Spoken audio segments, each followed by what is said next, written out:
Yes,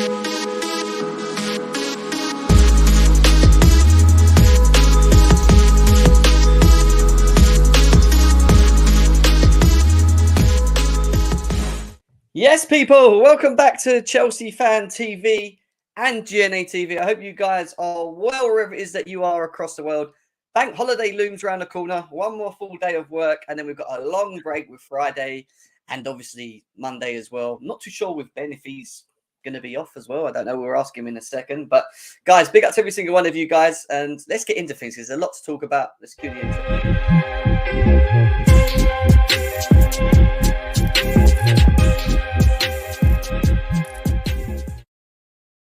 Yes, people, welcome back to GNA TV and Chelsea Fan TV for another Ben Jacobs show. I call it the Ben Jacobs show because it really is Ben Jacobs' show, this one, you know. Ben, long time no speak. How you been, mate, firstly? Yeah, good to be back. Never a quiet day at Chelsea. No, it's not never a quiet day at Chelsea, is it? Are you working over this bank holiday period as well, or is it going to be a chill? I am indeed. I mean, it was actually Passover. So last night I was off and, of course, everything broke. And then when we get back towards the weekend, even though it's Easter and a lot of people are off, I will be covering the Wolves game and, of course, into a big Champions League week where I'll be across Chelsea. And I think both legs, actually, I'm down for. At CBS, we cover all of the games. The semi-finals do run concurrently. So I'll have to let you know based on how the first legs go as to where I am with the second leg. But definitely Chelsea against Real Madrid in Madrid is on my radar. And there's a bit of added spice all of a sudden, isn't there, with the two Everton rejects coming up against each other. We should be saying the two Chelsea legends, really, but Ancelotti is going to be very, very interesting. I've not really logged it in my head, the whole announcement of Lampard, what I think, how I feel about it. To be honest, it's not really settled in. But before we start with Lampard, obviously that's the main topic today. I want to just quickly speak to you on Graham Potter, because obviously he had it hard, should we say. It's been very hard. And, you know, there was talks about the potentials that maybe some players had fell out in many ways with or not seeing the vision that he was pushing, moving forward. I was at games many times and I felt there was just a lack of energy, a lack of understanding from his side to sort of boost the team, boost the morale, make, tactical switches. I just felt watching him that it was just a little bit too much too soon for him, like the jump from where he was to obviously where we were, and the pressure of this football club as well. I mean, it's one of probably the hardest clubs in the world to manage, as we know from history. But what's your thoughts on obviously Chelsea's decision to sack Graham Potter?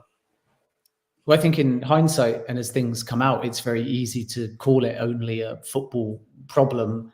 And when you look at Aston Villa in particular, it was kind of a microcosm for everything on the football side. They lost 2-0, they didn't score, there was a lack of leadership, there was strange selection, particularly with the back three that was fielded. Mason Mount didn't come on.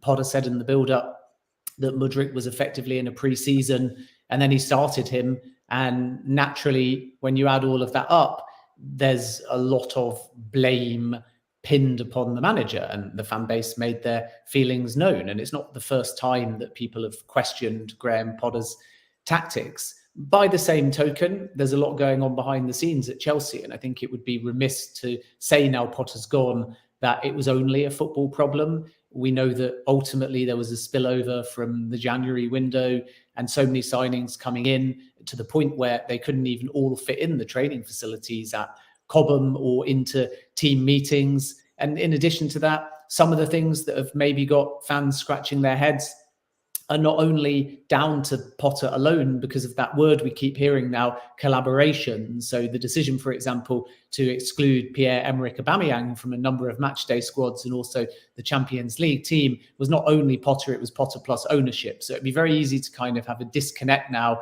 and say just because Potter's gone, the problems have as well.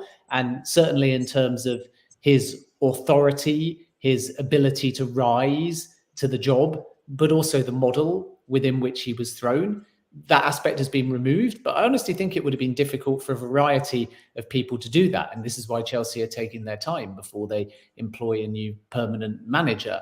But in essence, my feeling with Graham Potter in hindsight is that it was a big job that he had to take towards the beginning of the season. From the word go, There were parts of the fan base that didn't think he was up to it. He lacked that bit of authority, and due to lots of different reasons, some on Potter and others out of his control, there were constant issues in managing that dressing room. And I don't think, from what I'm told, that he fell out with any one particular player at any given time. It's normal that one or two will have different stories, as we saw with Tuchel, particularly those that aren't playing. Mason Mount or Pierre-Emerick Aubameyang might have one perspective compared to a few others that have been thrown into the side more regularly and given opportunities. But for me, the whole thing can be summarized by one story, which is relating to Hakim Ziyech. And straight after he nearly went to PSG, and PSG say that Chelsea basically mismanaged the situation. Chelsea said it was down to a technical glitch, but on the final day of the window, Ziyech was minutes away. And all week, Chelsea prepared without Ziyech. They knew he was going, I'm told, 72 hours before. And even though you hear some stories that he had no permission to go to Paris when he did, everyone was on board that if the right offer came in, then he would be allowed to leave. And it didn't happen. So Chelsea prepared for that game against Fulham, and Ziyech's not part of any of the run-throughs in terms of the starting 11 versus another 11 or the tactical side. And then, of course, he comes back and he's straight in the starting lineup, and he doesn't play well, and Chelsea don't win the game. And against Tottenham as well, when he almost got sent off and then didn't, and then carried on the field. These are things that feel like Graham Potter was perhaps trying to pacify rather than manage. And with such a big squad, you can understand how challenging it is. But obviously, players are about loyalty, and they wear their heart on their sleeve. Everyone wants to play, and all they really ask from a manager is consistency. And if you've got this many injuries, this big a squad, and you're stepping up in job, there's all kinds of reasons why you don't get that consistency. So we're going to hear different stories, some from the Potter side, some from the Chelsea side, some specifically from the owner's side. But in essence, he had no authority or consistency with the way tactically he was actually managing games. And as a result, when the results don't come doing that, your time is always going to be up. And then it got to the final game for him in the end against Aston Villa, and there was some talks towards the end of Saturday night, but really more in Sunday morning. And originally, people in the room and also within the Chelsea hierarchy were adamant that he would get Liverpool.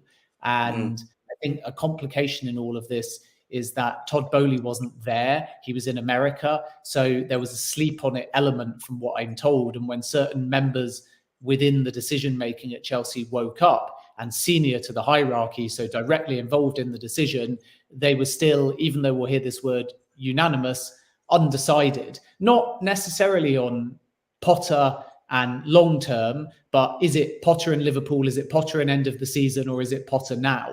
And you've got one co-owner in America, you've got another co-owner in London, but in Behdad Eghbali, who's exerting all of the control and power, and always has done really for quite some time. So is Boehly as well, and we can sort of delve into that dynamic. Yeah. But they're your key two decision makers. And Eghbali in London has sort of pinned himself now, as you would expect in this kind of team, to his football brains and experts, which weren't around when Graham Potter was first hired. So by Sunday morning, there was this sort of London movement towards acting sooner in case there was this possibility of getting an appointment in place for Real Madrid, versus perhaps other members of the board that were not directly there, or somebody like Boehly that wasn't even in the country. And I think that it needed that time difference to catch up for everybody to get up and on the same page. And then by about 1 o'clock, there was growing clarity that they were actually going to make a quicker move than originally they'd decided come the evening after the Villa loss.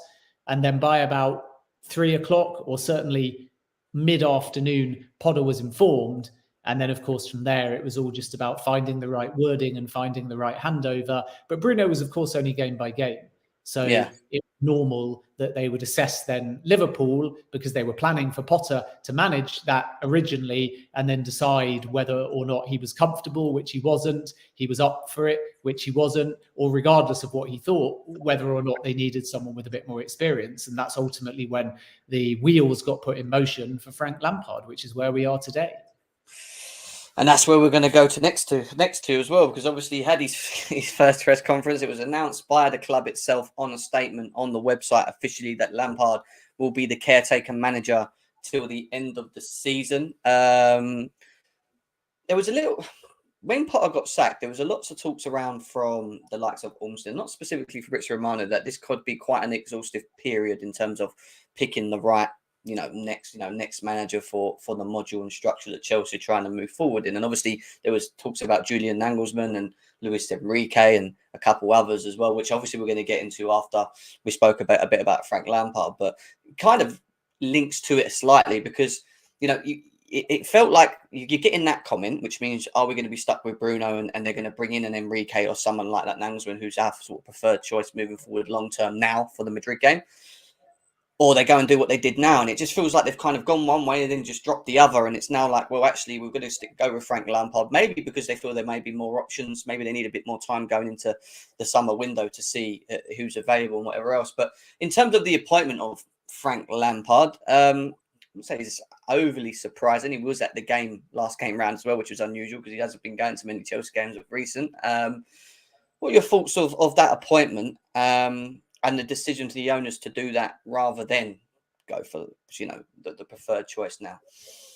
Yeah, just on Potter before we come on to Lampard, because you always see it in the chat and on social media and briefly, of course, but I always will respond and engage and explain. You get a lot of stick as a journalist when something changes. And of course, myself on that morning when Potter was sacked, relayed information, which was the expectation was that he'll be in charge for Liverpool. In fact, he will lead the Liverpool game. And then obviously when something changes, you get a lot of criticism, like somehow you've provided false information when it isn't, because that is the narrative. And I think if something can change or be undecided or undetermined or U-turned by club hierarchy, as a journalist, you have a responsibility to paint that narrative. Of course, someone's going to then take it out of context 7-8 hours later and retweet it as if it's 7 p.m. instead of 11 a.m. But the point in all of this is you're always going to hear unanimous in hindsight, but there was not a clear sense of when Chelsea would move on Potter, including from senior members of the club hierarchy in the morning that he was sacked. And I think as a journalist, you report that. And that's not me making excuses. It's me saying I'm not a believer in rewriting or deleting or hiding from people that have those questions. But you have to understand that we're not the ones making the decisions. So if a source directly in the room says this is where we're at and that changes, then that's the narrative and it adds to the intrigue in the same way that others said Chelsea wanted an immediate manager. They were trying to work as fast as they can. And I've obviously been saying for weeks, really, that they were trying to back Potter. And then since he left, it would be thorough and exhaustive. And what were the two words used in Chelsea's statement when they announced Frank Lampard? They're looking for a manager in an exhaustive and thorough process. So you can see how the narrative sometimes switches. There were those out there that thought that somehow Luis Enrique or Julian Nagelsmann would come in and Chelsea wanted to take their time. So this wasn't about finding someone permanently for Real if the perfect candidate wasn't available. And they're looking at lots of options. And I think people always like to pick out a word that's been said or a story that was accurate at the time and then changed and kind of attack. And you see it in the chat. But that is ultimately the narrative. And it adds, I think, to the intrigue that they didn't know exactly what they were doing, which is why I said Liverpool, which is why David Ornstein said Liverpool, which is why other people said Liverpool, which is why the players were shocked, which is why the media team invited the press conference for specifically Potter, which was now Salter. And ultimately, that is just how things change. But coming back to Lampard today, I think that he spoke very well. He made sure that he started with a very clear brief, which is the title's caretaker. And I think that he was smart to sort of dodge the comparison between himself and Roberto Di Matteo in the sense of, what if I do well, could I stay? Because it's absolutely obvious that Chelsea are moving fast and concurrent with Lampard's caretaker spell to try and fix upon a permanent candidate.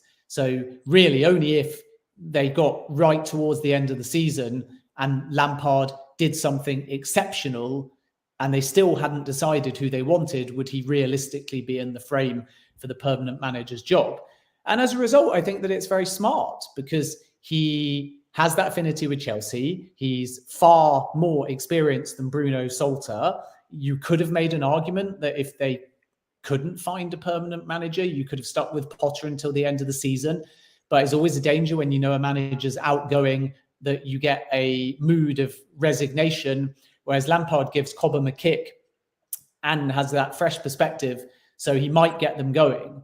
And I think that all of this can benefit Chelsea in terms of trying to get some form of European football, which might not excite the fan base, but is still important financially speaking. And on top of that, the outside chance of a miracle Champions League run that might see Chelsea actually win the tournament and qualify for Champions League football as a result next season. It's a huge, huge ask, but it just adds that little bit of spice and intrigue because there's still naturally plenty to play for in that game against Real Madrid.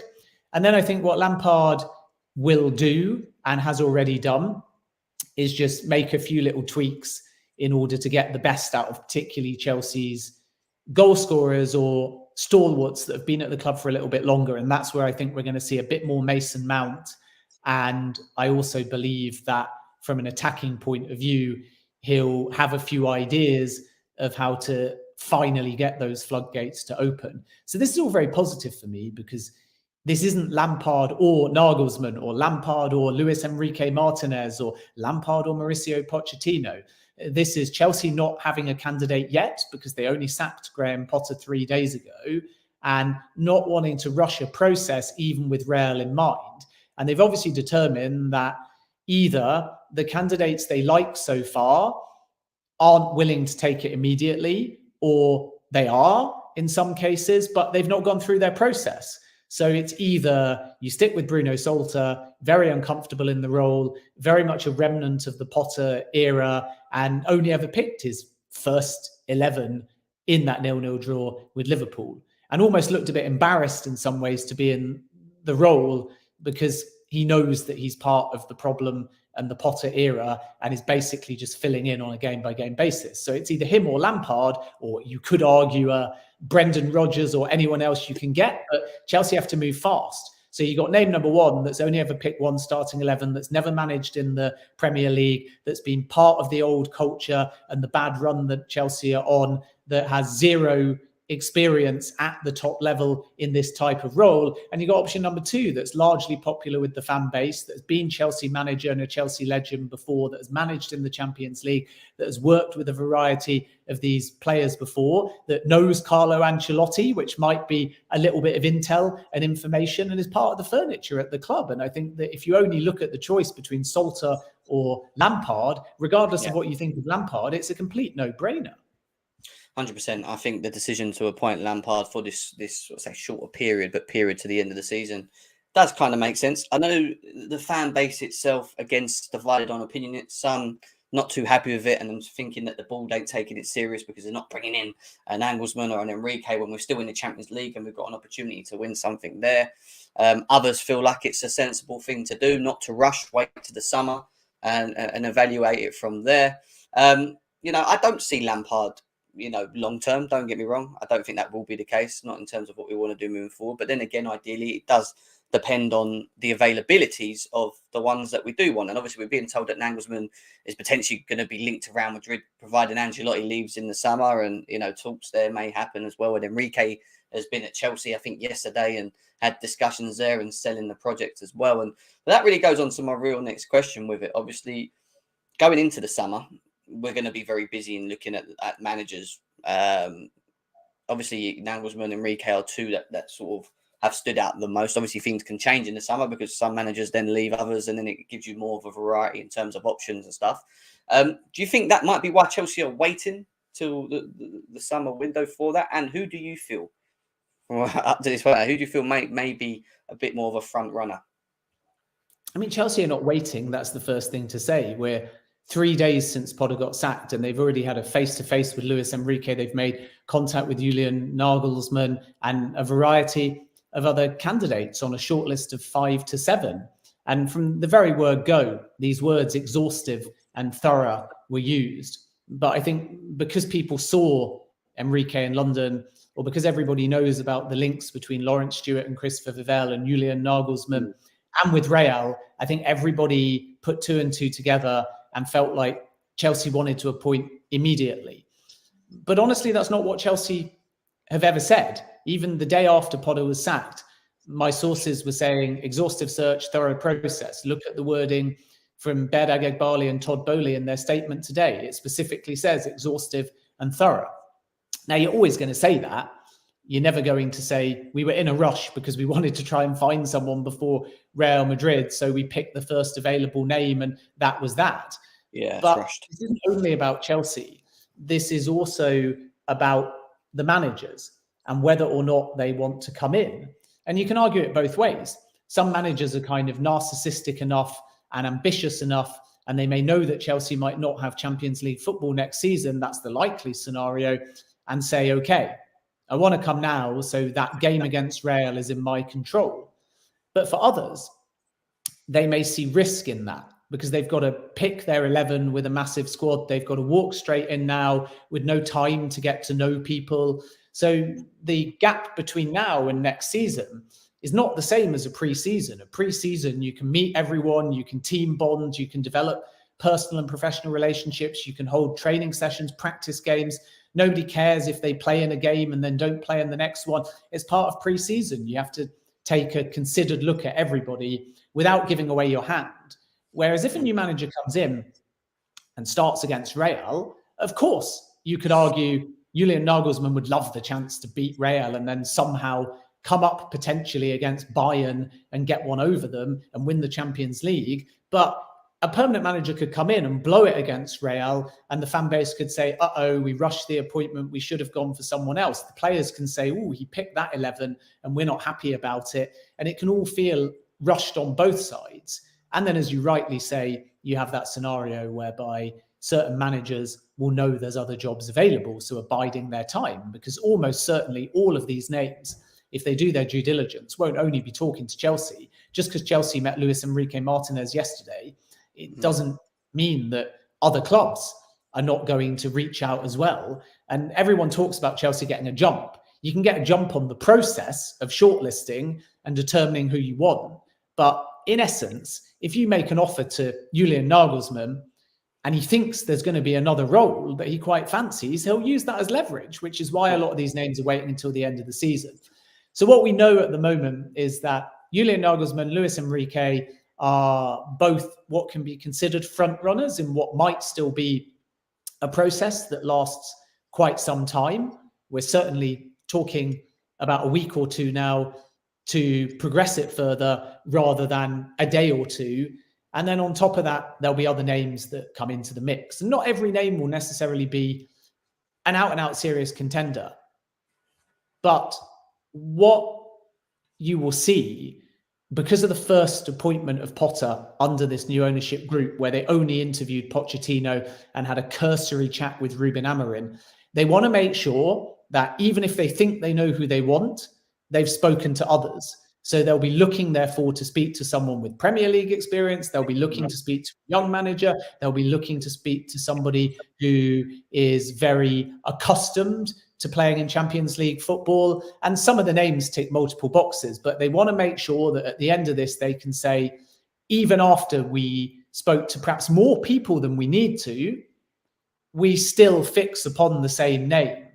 And the whole point of Lawrence Stewart and Paul Winstanley and Todd Boehly and Behrad Eghbali, and the latter two will be side players in the earlier stages, is you're supposed to have the freedom to challenge. You're supposed to have the freedom to debate. So you will hear in hindsight unanimous, much like with Potter, but you need that ability to challenge. Otherwise, if everyone's just a yes man or woman, then you get a scenario where it's autonomous ownership. And in essence, it would be Behrad Eghbali and or Todd Boehly always calling the shots.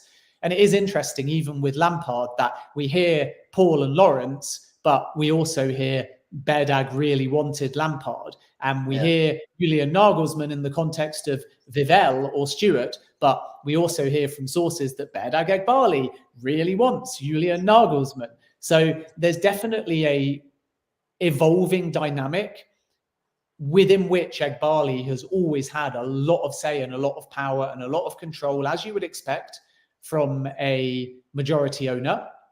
But of course, we've gone through the last 7-8 months, or some people have, thinking about Todd Boehly as the face, thinking about sporting directors in more traditional roles, dealing with recruitment, when actually, if you connect anything that's happened at the football club, why was Thomas Tuchel sacked? Well, one theory, as I reported at the time, is because he clashed with Behrad Eghbali. Yeah. Why do Chelsea want a multi-club model? Because Behrad Eghbali thinks that that's how you make things sustainable from a financial point of view.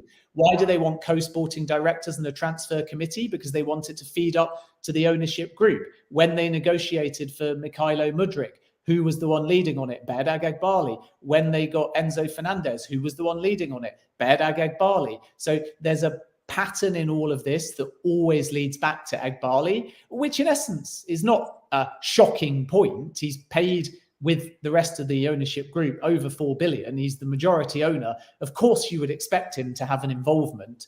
But obviously, when Boehly does things, and especially historically, you could say, well, he's doing them because he's the sporting director, or he's doing them now because he's the chairman. But because Eghbali doesn't hold a title beyond majority owner or co-controlling owner as it's known, then we can just put this down to hands-on. And in many ways, that can be seen to be refreshing to have an owner that involved. But obviously, in the context of Potter, in the context of recruitment, involved means watching directly over. Involved means turning up at Cobham. Involved means speaking to players. Involved means wanting to know what goes on in football meetings. Involved means wanting to be the negotiator in deals. Involved means wanting to pick the clubs that build the multi-club model. That is just what an owner does, but every owner ultimately has a say to a differing degree. So this is why it's going to be very important now for Chelsea. Can they stabilize the backroom workflow whereby everybody's opinion is valid and there's the freedom to challenge and debate? Because then the experts shine and Chelsea will make the right decisions, including with the new manager. Or are we in a more autonomous ownership group whereby Eghbali and Boehly will ultimately call all of the final shots? And if they do so, then they're learning on the job, which is why I think Chelsea have been through such a phase of flux and transition. And if they learn well, then the second type of ownership, much like with Abramovich and Marina and Bruce Buck, it's not a disaster, but they have to learn and make the right decisions. But I think they're going in the other direction where they want this decision by numbers. They want this freedom to challenge. And if you get that, it's going to take time to unanimously, in inverted commas, pick the right candidate. But it is clear that at the moment, Nagelsmann and Enrique can be accurately termed as the two frontrunners. And it goes back to, obviously, the second of Thomas Tuchel. When they made that decision, they literally had no team behind them. That was probably a raw decision between Boehly and Eghbali to make the decision to get rid of him. And then it was like, right, where do we go to next? Obviously, that's when Graham Potter came along and they made the decision to give him quite a lengthy contract and whatever else. And, you you look at it in hindsight from then to now. And obviously, I think the difference will be going into the search is, like you said, they've got a team now with Vivell and Lawrence and Winstanley all behind now who will give them that, give them that knowledge. I don't honestly think that Todd Boehly and Eghbali, even though Nagelsmann is, really. I'll be honest with you. I think this is where they're going to rely on what's around them to really explain to them and give them a heads up on what, the type of managers that are available and if it fits the model, because again, we have a model, we have a project, we have an idea of what we want to do, but it's finding that right one. And obviously there's talks about Chelsea wanting more of an experienced manager. And there's a lot of people saying Jose Mourinho in the chat as well and whatever else. I mean, Enrique, I think, out of all the names, is quite experienced in terms of what he's won as well. So I think it's just going to be really interesting to see who they feel fits the model of what we want to do. When you look at Nagelsmann, as young as he is, I think he actually fits the model in what we're trying to do moving forward. And when you look at the setup and the Red Bull setup and how they were, I think, and obviously him coming from there, I'd actually think that him coming to Chelsea would probably suit the model better than others, than maybe like an Enrique and other people. But I don't know. Who knows with Chelsea? Right. I think you're right. I think it also just depends on, again, coming back to what I said before about the dynamic, does the model change? So before the recruitment team was built, they had one idea, they made their appointment, they brought in Potter. The whole point of Potter was not only on the football side, they wanted somebody who would fit within their strategy and be a personality fit as well, because that was one of the problems with Thomas Tuchel. Two sides to every story. Tuchel's perspective, he said it in his unveiling at Bayern, was he's easy to get on with. But I don't think that the ownership group at Chelsea felt that he was collaborative enough, whether rightly or wrongly. And therein lies the two sides of the story. So Tuchel's not a strategic fit. Then they get Potter, who is definitely the type of character they were looking for and a strategic fit, and had a recruitment expert in Kyle McCauley, who's still at Chelsea for now anyway, as I reported a couple of days ago. And it allowed them to function on the non-football side. But of course, over time, what we saw is question marks over Potter on the football side. And now they've brought in group experts. They've got a lot of recruitment experts and strategists. And they realize almost in a full U-turn, which is why some fans are saying, why on earth did we get rid of Thomas Tuchel, that they need a coach that is elite and has been in this position before and has managed big dressing rooms and can get the best out of the players and has authority and can give them a kick up the arse if he needs to. And obviously, if Thomas Tuchel was not previous Chelsea manager with previous history with this ownership group, he would probably be a candidate right now. And with Lampard, I think it's the same kind of thing where, okay, you can make arguments about Lampard's managerial pedigree, but regardless, the sort of cheat code that Lampard has got is just the fact that he's walking into a dressing room that will instantly respect him, instantly want to play for him, and realize that the last time he was at Chelsea, he was under very difficult circumstances because there was that transfer embargo. And the weird thing about Lampard is everyone kind of derides the Everton thing, and not every Chelsea fan feels like he was the greatest manager on the planet during his permanent spell. But in essence, I think shortly before he was sacked, correct me if I'm wrong, Chelsea were top of the Premier League, I think in the December. And then obviously with the Champions League in the first season, he went out to Bayern.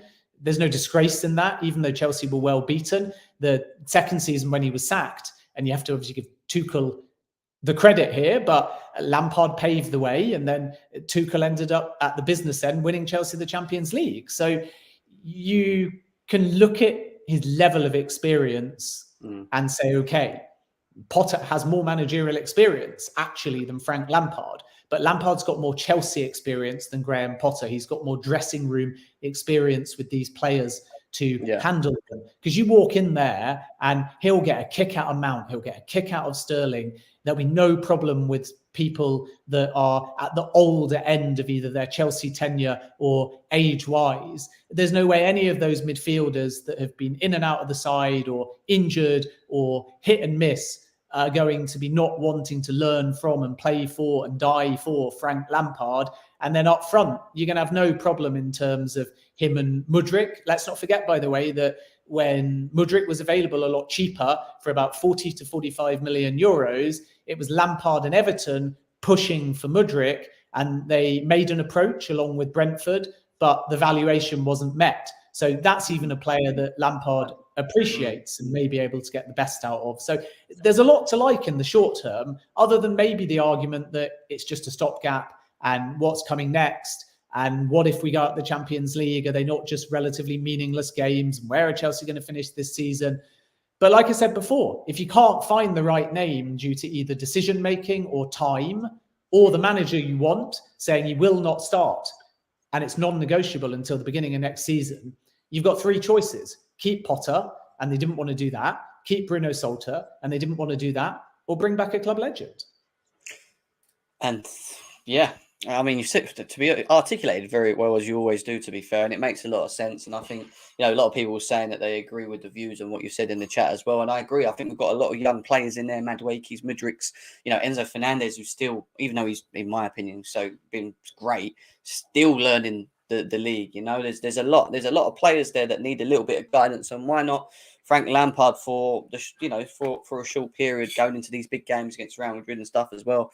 So it's going to be interesting, is what I say. It's going to be really interesting to see where Chelsea move on the pitch now that he's in control tactically, and how he sets us up and stuff like that, which is going to be intriguing. And obviously off the pitch with the managers as well. Someone did ask a question saying, can a manager long term still be appointed before the end of the season? Obviously that could happen, but I don't think it will it? No, I mean, Lampard's not there on game by game, so he's taken the job knowing on the downside he's not really under consideration for the full-time job, but also on the upside, there's that security that he's going to be able to see the season out. And it'd be very unfair on Lampard if they give him the Real Madrid game and he wins that, and then another manager comes in and says, I quite fancy a crack now at a Champions League semi-final or final. So it'll be Lampard until the end of the season.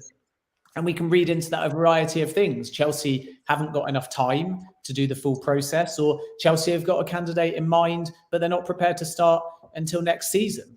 And I think that we'll still see Chelsea move pretty quick on the manager front, because if they haven't determined a candidate yet, that's where they will want to try and lock somebody in for stability and transition, but also because, as you said before, they're well aware that other jobs may become available. Right now, Real are not recruiting because Ancelotti's there, but the expectation is that that will be a gig. Christophe Gaultier is trying to get over the line with Ligue 1, but again, the expectation is that's another one that will become available. So you suddenly have two gigs that have managers in them that are both highly likely to be outgoing. And if you look at Nagelsmann, Luis Enrique, or even arguably somebody like Jose Mourinho, if he was to leave Roma, I think a Chelsea return is very unlikely, but you just never know. And obviously Mauricio Pochettino, we know, can't go back to PSG, but could absolutely go to Real Madrid, and a Tottenham return is something that can't be ruled out either. So these type of other jobs will come, but Chelsea might be able to get a jump in terms of pitching their case and trying to get a signature in place before a candidate that they think they've got is ultimately hijacked by another club. But in essence, these managers are not stupid either. So if any manager thinks they're going to get a Real job, a PSG job, a Spurs job, and that's what they want, just because Chelsea offer the job tomorrow, next week, next month, the manager's not just going to say, okay, you were the first one to offer it. They're going to use the Chelsea offer leverage to try and get an answer out of another club. So it's good to start this process and be thorough. So at the end of the season, everyone knows where Chelsea stand as early as possible. And that helps with your recruitment targets and your negotiating and basically just all of your pre-season. But I don't think it makes a massive difference in terms of if Nagelsmann wants PSG or Real Madrid, then in essence, if Chelsea offer it first, that's still the club, if he's the preferred choice, that he'll end up at, rather than Chelsea and vice versa. And that could be the case of him being announced prior to the summer. It might be a late season announcement that Chelsea have tied down their new manager for the summer. I don't know, and that's something that could happen as well. But Ben, I know you have to shoot, mate, because you've got to be other places and as busy as always. It's been good to have you on as always. Any last sort of words, final words that you'd like to share with us? Yeah, just a little bit of information. I'm sure a lot of people are asking about Bruno Salter and also about Lampard's coaching staff. He swerved the question on the coaching staff in the press conference, as you would expect from Frank Lampard. It's not because he was trying to hide anything. It's just a slightly fluid situation at the moment, which is why nothing was announced in the statement. So as I understand it, Ashley Cole, Joe Edwards and Chris Jones are definites. There's no problem with bringing them in. And then there's been a question mark and very mixed reports over Paul Clement. And that would be very interesting because, of course, Carlo Ancelotti's ex-number 2, which adds even more spice to the Real Madrid game. And my understanding was that, as of this morning anyway, into the press conference, was not done. So that doesn't mean that there isn't a hope it will get done, but clearly there's still some moving pieces for whatever reason. So I think we can safely say at the moment that Ashley Cole, Joe Edwards and Chris Jones will be there. But with Paul, I think it's still a question mark. I'm not saying that won't happen or that it's definite, just that that's the one that is seemingly the moving piece. And it's why there's been no announcement yet as to the coaching staff. So maybe we'll get clarity on that over the course of either the day or by tomorrow. And then the other factor in all of this is just what happens to any spillover from Potter's staff. And again, there doesn't look like, not officially anyway, there's going to be too much indication on that today. I think everyone's just working on the assumption that Bruno Salter and anybody else that overlaps with an incoming member of coaching staff, if they were affiliated to Potter, will be gone, and that the collaboration element or the smooth transition in the statement when Potter was sacked, it was really just about saying the coaches are staying on for now. But we're going to have to wait and see, because there's some people that might want to leave. There's some people that might want to stay. There's some that might want to hang around under Lampard and see what the new manager thinks. You've got someone like Carl McCauley as well on the recruitment side, who's basically Potter's personal assistant. Potter's out of work. He's on a 5-year contract at Chelsea. What does he do? Is the preference to leave now? Is the preference to wait and see where Potter ends up next? Or is the preference to redefine himself and kind of morph into Chelsea's recruitment team? But of course, if a new manager then comes in and has his own personal recruitment specialist, then you've got an issue. So there's a lot of moving parts. So for now, as I reported, even though it's absolutely true that there's a possibility for sure that Paul is another one in the coaching staff, Cole, Edwards, Jones are the ones that we've got a really clear sense on at this point.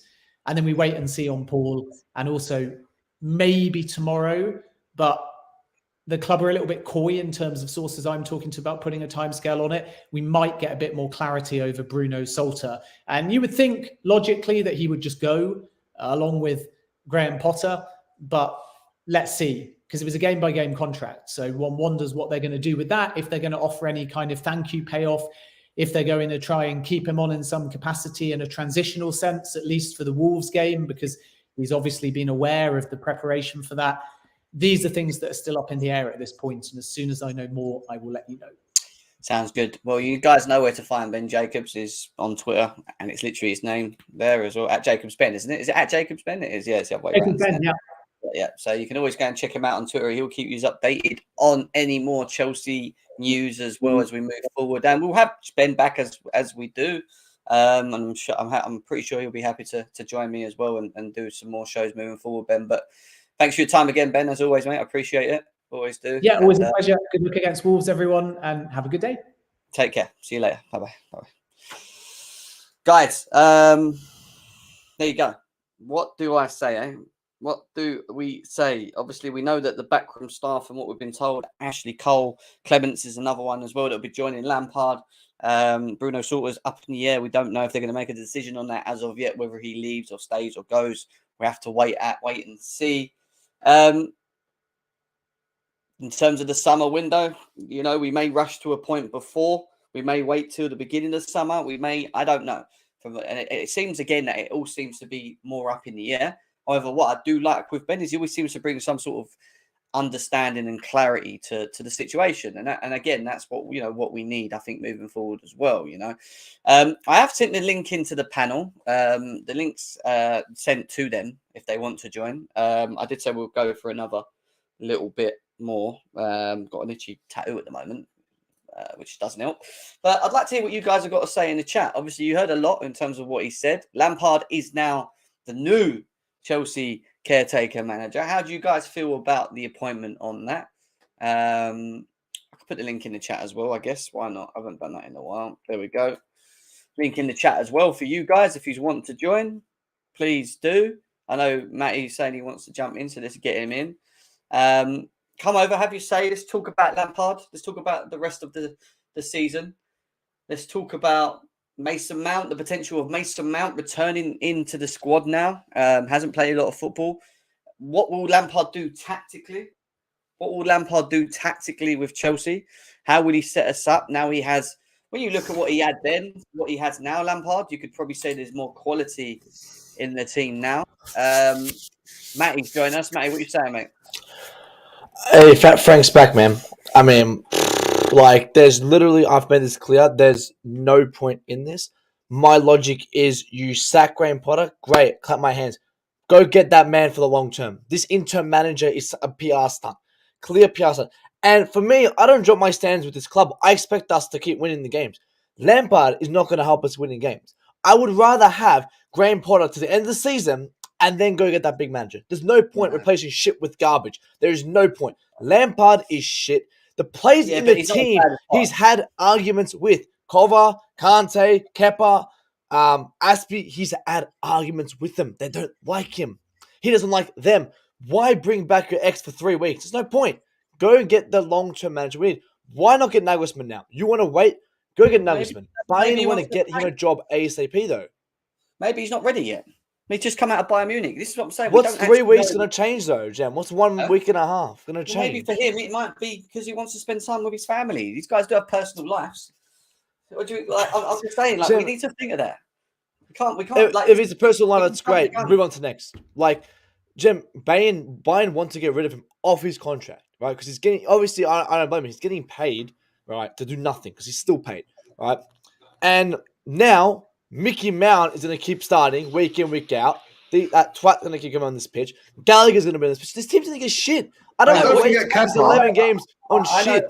I know what you're worried about. You know Mendy's coming back. That's what you're worried about. He knows it. That is why you're worried. Mendy. Look at that smile. He was. He knew Kepa's going to get dropped. This is why he's going mad.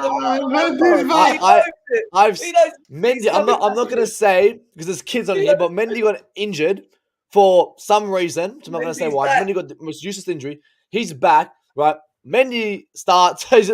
It's going to be end of Chelsea. That's the real agenda there. That's what he's worried about with Lampard. It's the Kepa. But I am. You're going to start everyone Mendy. The guy can't kick a ball. Like, the guy can't kick a ball. It's just a selection. And I'm saying this. You're replacing shit with garbage. Replace shit with greatness. I'd rather have John Terry come for 5-6 weeks. I would not have Frank Lampard at this fucking club. He's a legendary player. One of my favorite players. But as a manager, he's garbage. He's so shit. Yeah, and he's came in this club where he's had arguments. If this was Tuchel coming back for 4 weeks, everyone would be off the head. Right? Because he's had problems here. Lampard's had problems. Why are we bringing back the same problem? By the way, Frank Lampard has a better statistical record than Graham Potter, the worst manager in Chelsea's history. So we can't say that. Graham Potter has a better run in the Champions League than Frank Lampard. Super Frankie Lampard. He got us to the Champions League. He didn't even get to take us to the next stage. That was the difference. That's when he got sacked. I'm not going to argue shit versus garbage. Like, they're both bad. I would not bring back Frank Lampard. I would just bring in Nagelsmann. If you say Nagelsmann's not ready, keep Potter. Keep him. There's no point. No. This is a PR stunt. It's a PR stunt. It's a PR stunt to bring back the fans. Yeah, but it's not work. No one wants Lampard. You speak like we want him. We're just taking it. You weren't going to games, bro. I was going to the games with Potter, watching Potter, right? And not only the toxicity between the fans, but the lack of knowledge, know-how, game plan, decision-making in bringing on players that actually improve the team, the regression in second halves. Lampard ain't letting them do that. Do you think Lampard's going to sit on his fucking ass just staring at him? You think Lampard's not going to bring on Gallagher at the 70th minute? Of course he is.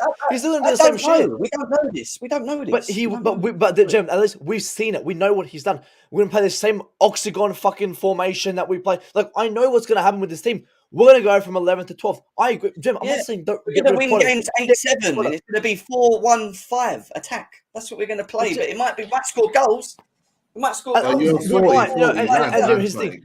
Go get me the long-term manager. Now, my thing is go get me the long-term manager now. We should start looking at managers back in Feb and have a plan. For me, it's rushed. We're rushing it. Oh, sack Potter. Now bringing in Lampard. Why bringing in Lampard? You had the conversation with him 2 days ago. It is rushed. But I agree they're taking their time. They're taking their time on picking the right selection. But for me, this is telling me that they want to wait for Nagelsmann. But why not just get him in now? What's the point? You're But getting Frank Lampard, bro. He's garbage. We know what he's done. He's shit. We don't know. We Frank don't know Lampard's what he shit. is, though. You're stressing about things we don't know. Just relax for a second. You know what I mean? Like, we don't know. Well, what I do know is we're gonna get knocked out Madrid. Number one. We're not gonna win any. I swear to God, Lampard. I don't think we'll win us any game. I think he'll be here. He'll win us maybe 1 or 2 games. Champions League. Win the Champions League. Right. If Lampard wins the Champions League, everyone wants to stay. And Lampard wants to stay. By the way, guys, Lampard wants to stay. His goal is to stay. He doesn't want to leave. He wants to be there. He said his own words. His plan is here to extend and to progress. So not extend, but progress. That's impossible. He has to win Champions League. It's improbable. Di Matteo won the Champions League and got sacked. You know what I mean? like this. But that was the ninja. Anyway, he's fighting to stay. But all I'm saying is Frank Lampard is shit. And at least the fat Frank brings the back now. At least I'm gonna be called a racist. I'm gonna be called everything because I say fat Frank. But at least fat Frank's back. Welcome back, fat Frank. Right, I think this is a poor decision. It's a very poor one. I mean, when we had this guy, he got fired because it was just that bad. Why bring him back? Why? I don't know, bro. What's your thoughts on it then? Go on, tell us. I just think we went from one garbage manager and we go into just a terrible one as well. I mean, dude got fired from Everton, dude. Why? I mean, I understand the sentimental part of it. He's a legend and all, but Jesus, what's this going to do? I mean, forget the good feel factor. What are we going to do is more the question. Where are we? It's not like we're in the Premier League, is it? We're 11th.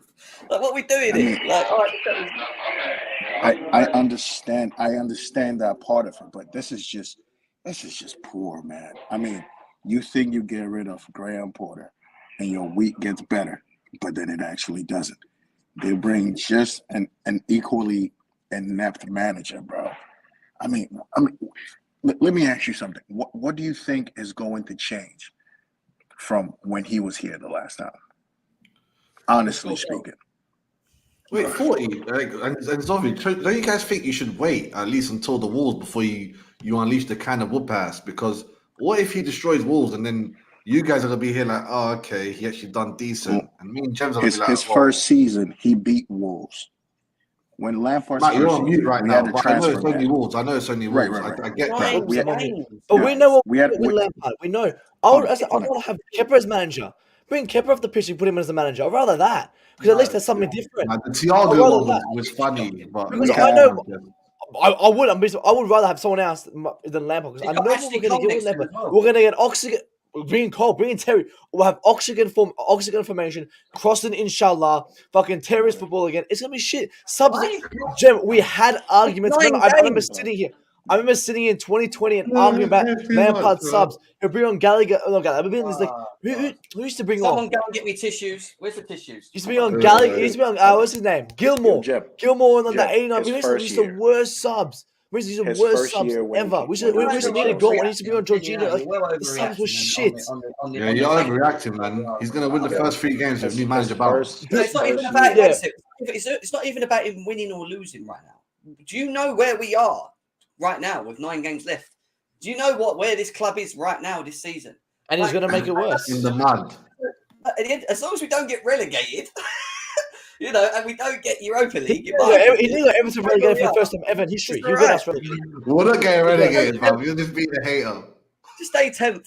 I'll be happy with that. But Jim, you're still not answering the point. Why don't we get the long-term manager now? That's my thing. Why don't we get the long-term manager now? You sound like a Man United fan from last season. Terry said the same thing. He's like, why don't we get Ten Hag right now, last 10 games? I'm like, bro, let Maman do his thing until summer. Let him assess us from outside looking in and then come in and look how it worked out much better. So I'd rather them do that. Yeah, but the difference is Ten Hag was still a coach. They might want to have more options in their decision making. What happened the last time around when we appointed Graham Potter? They made a rash decision in sacking Tuchel and just appointing someone very quickly without actually understanding their project, their module, and then looking at what managers are available and then going, how does it work? There's no point in them just rushing into Nagelsmann if they're not fully 100% sure that Nagelsmann's the perfect man for them in the project. So they've got to look at other avenues. They can't just be like bang, bang, bang, bang, bang, bang, bang all the time. And they're saying in 3 months they're gonna. But Jim, you're saying so by June they'll understand it. By June they'll have their target. 100% sure they'll have their target. by June. It might be that we appoint Nagelsmann. Don't get me wrong. Bro, we might get Jose Mourinho before we know, bro. If we could get some guy from like Portugal or Saudi Arabia, and it's like some other guy, okay, at least they had a look or whatever, but they thought about it. But if we could get Nagelsmann in June, what's the point of fucking Lampard being here, man? Nah, he's going PSG, man. He's going PSG. PSG, I've given up on elite gaffers. Maybe they can get some passion football out of the team that we've seen. Literally nothing. Mentality, bottled nothing. I don't know. Maybe they feel that he's the guy to be able to just get something out of them for now, and then till they can make a decision. It's a PR. It's a PR stuff. At the end of the day, whatever the thing is, we're going to have a new manager in the summer. They're going to find someone. And I'm just saying, all I'm here. My contention was, why don't we get the long-term manager now? You say it's to ensure we get the best option. Fine. Don't replace shit with garbage. And don't get me a PR stunt who's going to come in and make the fans happy. Mount's going to be back on the pitch. He's going to be clapping the fans. He's Papa Charles. I would rather just let Graham Potter stay to the end of the season. There's no point for this. This is a PR move. That's what I'm saying. With the fan. Lampard got relegated. They got relegated. I think it's Sean Dyche. I would rather get Big Sam in. Even Big Sam would have taken the job, and I'd rather Big Sam in. Yeah, fine, whatever. But it doesn't matter if Big Sam, Frank, what the fuck? Like, honestly, does it really matter at this point? Like, this is all I'm saying. Yeah, because Lampard's been here, he's done that. I don't know. I didn't go back to my ex for 3 weeks. I said I don't go back to my ex for 3 weeks. I go for someone who I can get for a long term, or someone that's new, man. I don't go for 3 weeks. All I know is that Potter had to go, right? We made the decision to get rid of Potter. 2 managers sacked in the space of 1 season, and now the third decision of who they're going to bring in, I'm pretty sure they just want to get right. And it might be that they're interviewing managers that we don't actually want, but they need to just understand their pitch, their model, what they're going to bring, and they're going to make a decision on 4 or 5 probably managers that come available in the summer. You know what it's like. People shift around. There might be even more people available that they may want. So, like, it's not like we're in the middle of a season or the beginning of the season and we need something quick now because we've got so long left of the season. We've got 9 games left. All right, we've got the Champions League. I get people going. We can still win that. I understand that. Yeah, and that really, it's a cup competition. It's going to be up in the air. It's either going to happen for us or it ain't going to happen with us. Like, I don't know. And the way I feel at the moment, I don't think it will, to be honest, especially when we've got Bayern and Man City in the semis anyway, on top of beating Real Madrid if we do. It would be nice to go all the way, but I ain't jumping the gun and being like, we got to get the manager now because we got to get Champions League. Like, no, we need to understand where we are in the season. I get that, right? I know there will be quality managers available on the market later. Yeah. But, we still have 9 games to go. We still have a good tie against Real Madrid. That's nothing. 9 is nothing. Dude, let me just make my point. Porter had to go. Definitely. But could it have been anybody else just adequately inept? I'm sorry. Lampard is not a good coach. We've seen it. We've experienced it with our club, with a different club. So I understand there's nothing else to play for, but Jesus Christ, why does it have to be him? Wait, can I answer that? Can I just end everyone's flipping bullcrap here? Everyone is asking for a bag of money. Everyone's asking for crazy money other than Lampard. Lampard's like, I'll do 11 games. Don't watch that. But come on, they all want minimum what Potter wants or more, which is if they're interim, they'll only ask for 11. But give them the 10 mil. Give them the 10 mil. Jim, can I ask you a question? If Dyche wants 10 mil, give them the 10 mil. It doesn't matter. You look at Brendan Rodgers and Frank Lampard. Honestly speaking, who's the better manager? No. Just answer. Oh no, Kasim's going to come in now. Kasim's coming in. I just want to know. Honestly speaking, who's a better manager? Does it matter at this point? Does it matter? Why are we having this conversation about having the best manager now when we're only? Well, anyway, at least we know Lampard. Hopefully, Lampard doesn't just stay till that June part. He's here now, and the one thing that scares me as well, Jem, is that he's going to be starting Mount. What if Mount gets that contract extension now? Oh no, Mount. What if he now he's starting to get that contract extension? Doesn't matter. No, because Lampard has double standards. Lampard has favorites. Lampard has besties. So he's going to start his besties in front of the other ones who's playing better. So Mount will be back on the pitch because he's been proven nothing. Back in the team. Ziyech will be back in the team. Mendy will be back in the team. Get the Mount under Lampard that actually played well. The bang average Mount Lampard. The bang average Mount. We've got at least one benefit. The one positive thing I'm going to say is that Mudryk is here. And Lampard did want Mudryk before he was valued at 100 million. So that's one positive we can maybe see in maybe Mudryk somewhat of development. But in terms of Mount, what if Mount's like an extension? That's Oh, why no. I'm scared. It's Mount. I forgot. Yeah. Let Mount sign, bro. What's wrong with him, man? Because Let's let's not get into Mount because Mount is shit. He's not re-signing. Do not re-sign. re-sign. This conversation with you, man. Tyrone, what are you saying, bro? If you're muted, mate. Yeah, You're there. yeah. No. Mag is hilarious, man. I mean, I think all these hypothetical talks of Modi's gonna be playing, Ziyech is gonna come back in. I think Lampard is a logical man. He has a very high IQ. He will look at certain aspects. You see, and Maddie's shaking his head and saying no. You can't just say that because the first time around he had these players. He wanted Ziyech, he got Ziyech, he liked this and he liked that player. He is a logical person. You'll see that you have new signings. You have Maduki, who is slowly adapting to the league. He's making impact. You have other players as well. You have Mudryk, which apparently he wanted at Everton, quality players. who also is struggling, and you can see that his first touch is poor and everything. He's going to make the logical decisions. So not because he likes Mo, and perhaps Mo will be playing because he is always complimenting Mo and even complimented him in the press conference. But I mean, all this talk of Lampard is not the best fit, which yes, it's not like he's the new owner. He's not the new owner, the new manager. Yeah. He's not permanent. He's an interim. And if you look at it, and somebody made a point, people are going to look at the fact that Poche got a contract. No one is going to really make haste and say, okay, I'm going to come in, because they're going to say you had Tuchel, you sacked Tuchel, you got Poche, who you thought was going to be that long-term manager, and then he sacked him 7 or 8 months later. No manager is going to come in and just disregard all of that factors and all that narrative and say that, okay, I'm going to come in. Lampard is Chelsea through and through. He's a legend, so it's going to boost the morale of the family. Super Frank. I'm Chelsea through and through. Yeah, I'm proper Chelsea. Can I get the job? No, you're like. Did you not remember 2020? Are we forgetting 2020 when he would start players for being shit and we're all coming and playing? Why is this guy starting? He's shit. Even Tuchel had it. Even Tuchel did it. And all I'm saying, and you can see he's a high IQ. No, he doesn't. The guy has favorites. The guy has besties, right? So he will start Mount. And I don't like that when they have double standards. So did Potter. Didn't Potter have favorites? Didn't Tuchel have favorites? Who's Potter's favorite? Everybody has favorites. That's the thing. You're going to have favorites.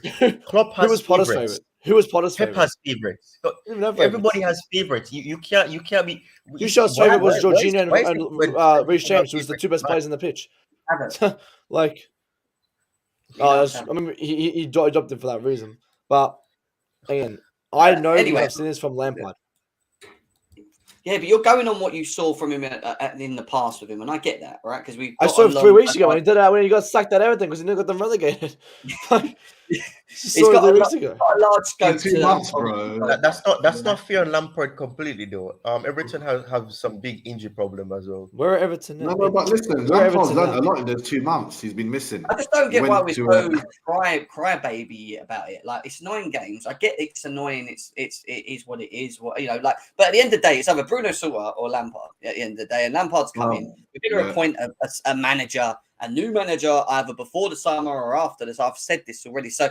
I get the whole frustration, but also understand where we are already in the season. We're nearly at the end of it anyway. There's 9 games left. All right, this Champions League, but let's be serious. Do you know what I mean? Let's really just be logical. I know we've done it in the past and we've it's happened before, but we're not really in a great place. When we have quality, we don't have a structure, we have no game plan. There's no identity to the way that we want to play at the moment. Right? We're not going to get that anytime soon now with whatever caretaker manager we bring in through this period anyway. So. Why are we crying so much about it? As long as we don't get relegated, it is what it is. Big up to President Jafar. He said Super Frank 2.0, make Mount great again. He said. Yeah, come on. He did make him great. Don, I know Don's not bang average. But do you understand it? Say that again, Jem.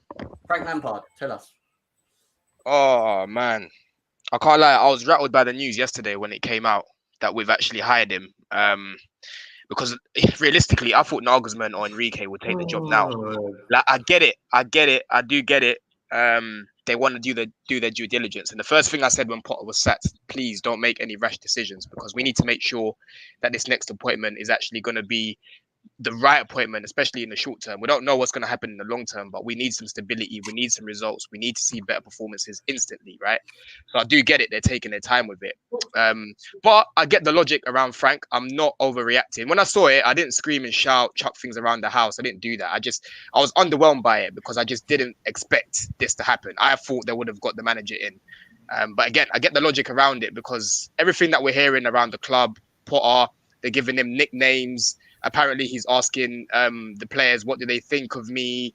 Like Ben Jacobs just said, Ben, as much as, it's not Ben, sorry, Jem, as much as, what do you call it? As much as Frank Lampard isn't tactically inept, he still has some sort of Chelsea experience as a manager and as a player. And he wasn't as bad as what people make him out to be at Chelsea. Yes, he's not a good manager. I don't rate this guy. After when Everton, I had conversations about him with my friends. I said, it's championship time for this guy. He should have never been fast-tracked to a job like Derby as your first job. Do you know what I mean? So I don't rate him as a manager, but what I do respect him is as a club legend. So in terms of that aspect of it, hopefully coming in, reminding these players who they're playing for, reminding them who Chelsea is, because it seems like we're a bit of a joke. Like I keep saying, we're a youth club right now. Logically, I understand the reasoning behind it, but I'm not happy with it. But I'm not going to overreact. Like, it's 9 games. There's nothing to play for the rest of this season. Ideally, I would have liked a new manager to come in to help us prepare for next season, but unfortunately, that's not happening. So I'm not going to scream and shout about it. Have we not ever even thought about that? Maybe these managers don't want to take it on now. Maybe they just say, just give us a fresh yeah, exactly. start. There's that as well. In my ideal world, let me just finish. But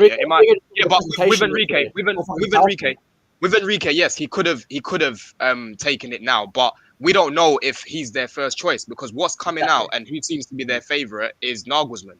So if they want to take their time, and if Nagelsmann feels that what he can build for us will be best to start in the summer, in the fresh, then there's nothing we can do. Let's not rush and go with Enrique because he can come in now. Because realistically, even if we win 5-6 games, there's just nothing really to play for this part of the season. It's a little too late. So it goes back to the ownership leaving the sacking of Potter this late, hence why we're in this situation. Because if he got sacked in, let's say, in January or even before the World Cup, there's no way they would have hired this man. There's no way they would have brought in Frank. No, there's no way. Strong. That's what I'm saying. They would have gone strong straight away. But where they've left it so late, it's a bit of a shit show. It makes no sense to, it makes sense to bring someone in now.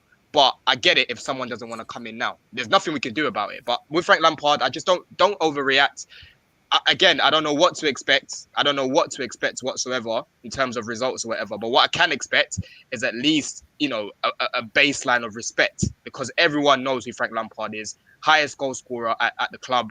Again, we've got a lot of young players, midfielders. Look at Enzo, like Ben Jacobs was just saying. They can learn from him. So, again, I'm not going to say anything in terms of coming on the pitch because, again, I don't rate this guy as a manager. But for now, I get the logic behind it. Ideally, I would have liked a manager now, but unfortunately, we are where we are. Yeah. No, I hear you, bro. I hear you. Adele, what you saying, mate?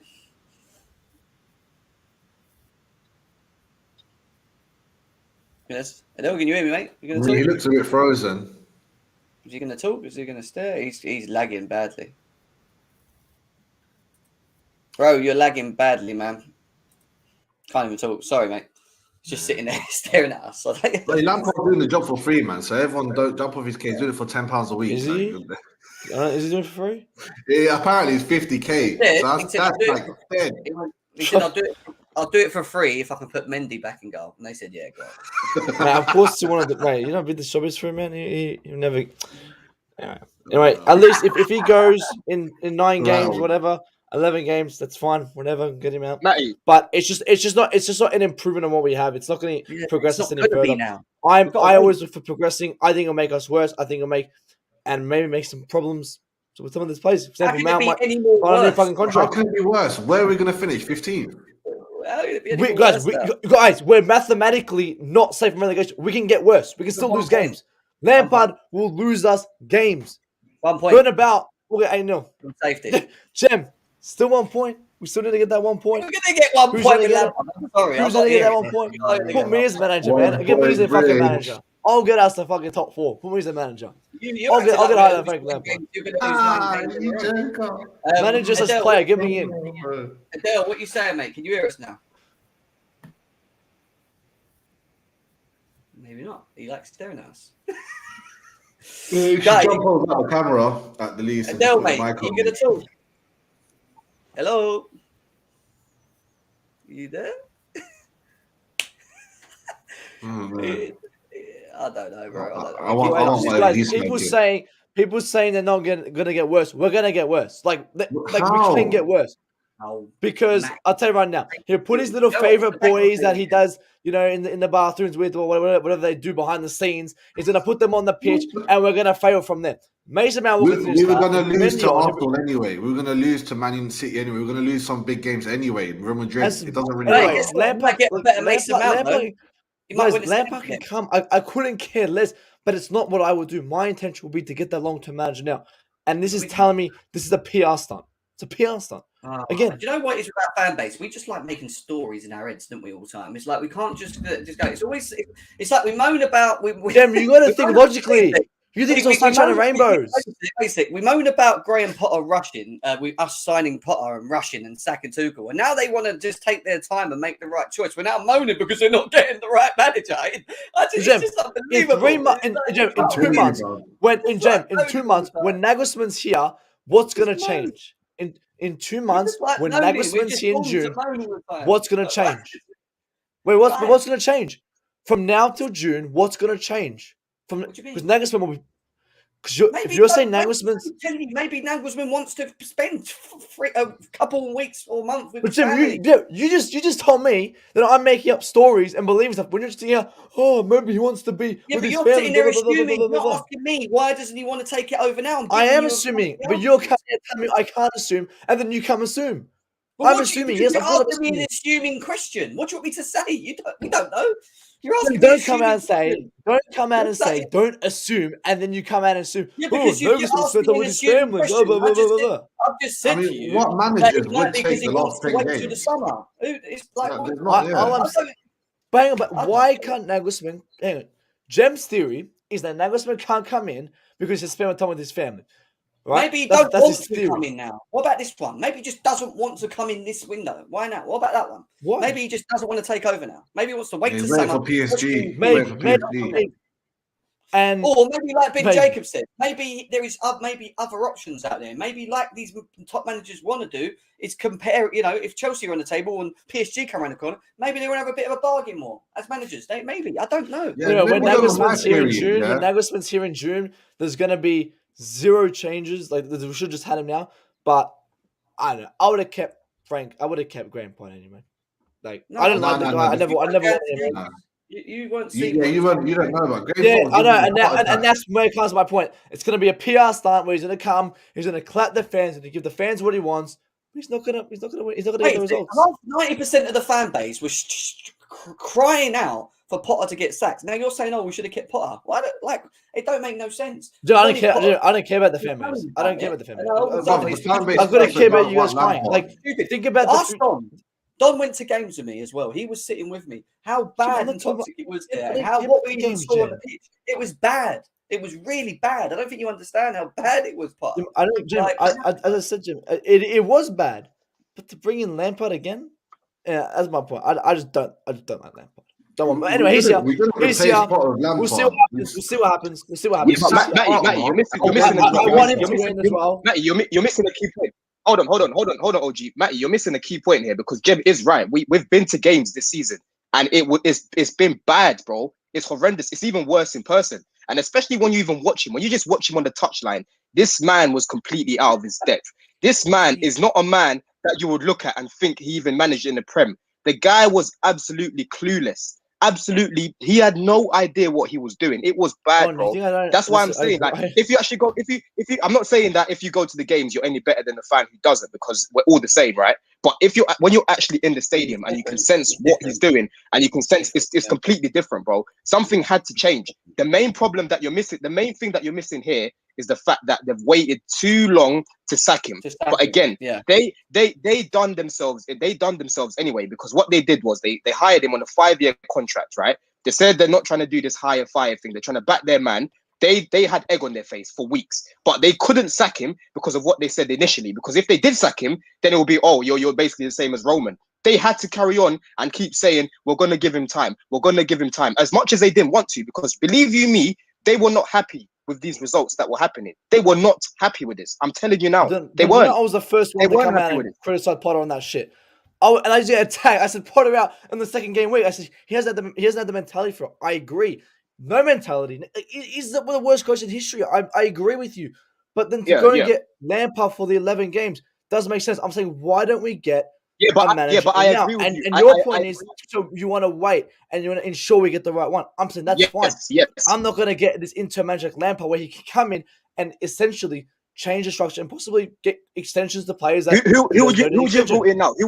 Who would you have brought in now as an interim? That's available. Who would you have brought in now? Serious about that? Don. Is it Thiago Silva? I'd rather bring in a John Terry. I'd rather bring in Ashcroft. I'd rather bring in a No. See, anyone. That's someone new. Yeah? When I was in the toilet at the bridge, there was this drunk guy that said, "Just bring in JT." I thought it was going to be banter, like just JT for banter. But are you actually being serious? Is Lampard not banter? You're bringing Frank Lampard. The second worst Chelsea mission. But Don, at least that's something different. Matty. If Frank Lampard was such a joke, you're bringing in what we know is shit. You're bringing in shit. Let me ask you a question. Yeah, let me ask you a question. How did Frank Lampard manage to get us top 4 in a transfer ban, right, with a bunch of youth players, right? I don't rate him as a manager at all. I don't. But we got him from Derby, by the way. We got this man from Derby, and he managed to get us top 4, right, in his first season managing in the Premier League. And with a shit squad, quite lucky as well. But with a shit squad, right? And he didn't have a lot of managerial experience. So what says John Terry can't come and do something like that? I'm not saying he will, but you're coming. Matty, if you're looking at Frank Lampard, and you're looking at John Terry, and they're both available, I'm sorry, you've got to bring Frank back, because at least he's got some level of experience at this level. John Terry has never managed in the Premier League before, but Frank Lampard's managed a squad who he's had arguments with and got sacked for those reasons. Yeah, it's 9 games. It's 9 games. You're going back and forth, man. But you're bringing in problems. You want to get rid of problems, but you're bringing in more problems. Doesn't make sense. No. That was the problem, and we got rid of that big problem. We got rid of that headache. Yeah, we got rid of that clown. Right? It's 9 games. Like I've said, the main thing here is the owners have left it too late. That's what the main problem is. That's what it is. Because if he got sacked earlier, I'm telling you, we would have never brought Frank in. And if we did bring Frank in, let me just finish him, yeah? If we did bring Frank in earlier, like in January, for example, February, I'm losing my shit the same way that you are. I'm losing my shit the same way that you are, bro. I'm telling you. The only reason why I'm not pissed the way you are is because it's 9 games. That's why. No, the reason he's pissed is because Lampard's back and Kepa's now going to get benched for Mendy. That's why he's really angry. Yeah, that's the main reason. Wait, and no, because Lampard's been here for 3 hours, and I'm already hearing Mount contract extensions. And that's already scaring me more than it is. And that's why I'm scared. That's not happening. Matt, I came here to tell you that it's signed. They already signed it. He said, I'll take whatever I want to play for Lampard. That's what he said. And that's Matt didn't want me here, but like you went on too long, man. Everyone knows Matt's not doing it well because Lampard's going to bench Kepa as well and bring on Mount. Like his worst nightmare. Matt doesn't know, like Matt still think he's streaming. You wake up, Matt. You'll be all right. In the morning, Lampard might not be here. He's living a nightmare, this guy. Man, don't worry, Matt. Hey, it's only for 2 months. It'll be all right. You can do other things for 2 months. Go on a holiday or something. Don't worry about it, mate. I mean, I don't know what the problem is. Like, even if you look at it from a PR standpoint, even if you're right, Matt, and it's a PR stunt, what's the problem? Thank you. It's 9 games left. No matter who you bring in, no matter who you bring in, it's not going to change the fate of this season. It's going to change now, It's not. So if they're looking at it from the standpoint where they're giving the fans, a bone here, they're taking away the toxicity and giving Lampard another chance to be in front of this club, a guy that has Chelsea in his DNA. I don't see what the problem is. I'm not necessarily elated that it's Lampard either, but in terms of who he is and his stature in this club, what he means to this club, The fact that we have nobody that actually understands the Chelsea DNA in the entire structure of the club right now, I think is important. Just to even and not to mention the fact that he understands a lot of the personalities in the dressing room now. He knows a lot of those guys quite closely. So you don't want to bring somebody else in who doesn't understand the dynamic in the dressing room. That's a true thing. And then have that become even more of a problem when you're trying to find another manager. Is it that to build a Lampard simply goes in, he manages us to the end of the season. He gives a little bit of instruction to the next manager. Gives him a little bit of what's going on, what the dynamic is, and it's a seamless transition. I don't have a problem with Lampard. I think he's fine for the 9 games or whatever. We're just riding out the season. It's 14 games, Couch. 14 games. We're going to Istanbul, mate. Hey, I'm kind of on that boat where I don't mind it, but I would have preferred to bring in the manager that we want, or they think is going to take us forward, our next permanent manager, in a little bit earlier. But I don't think that's not going to be. But you know what, Declared? I don't think that's not going to happen. Like, it could be very easy. Like, Lampard manages us to the end of the season, and the actual manager is hired like within the next 2 weeks, and then he's just observing what's happening. While Lampard's here, you mean? Exactly. Well, that's where I disagree, and I can see 2 points. We both can't be. We're not wrong, but I kind of see it the other way. I think they got Lampard here, and diluted as it is, I think that he's given an opportunity, right, to see if he can take the job.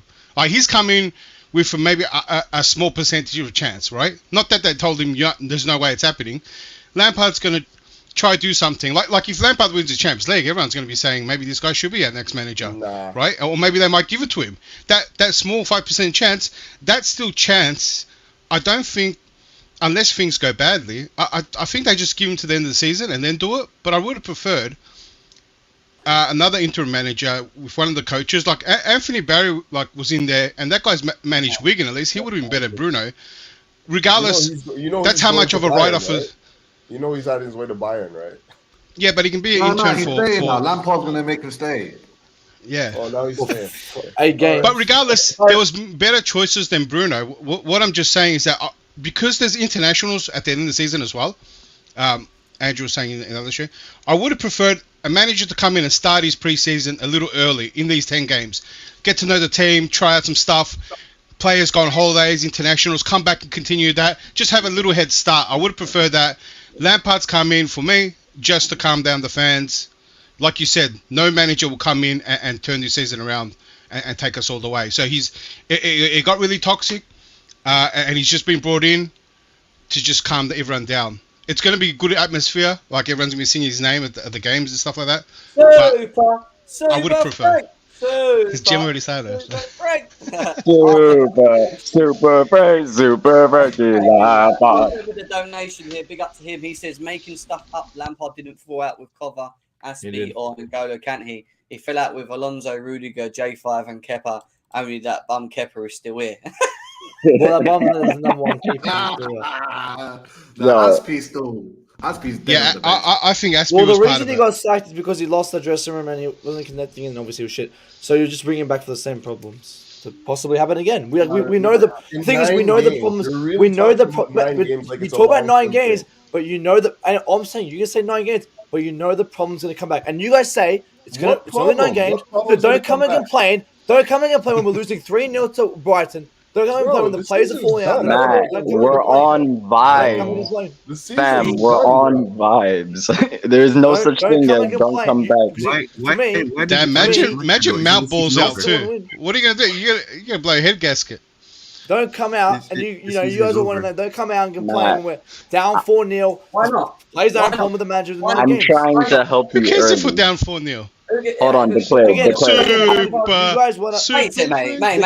like how declared. We're all so happy that Lampard's here. Every single person said to you, we're not all overly excited that Lampard's here, but at the same time, we kind of just understand it is what it is. Understand the position where we are in the season right now. There's 9 games left, a bit of Champions League, and you're crying about us losing 2-0 games and that, and saying no, but Jim, we can't be upset about losing games. What you're saying? You're here for what's that? You're here for vibes. You're here for whatever.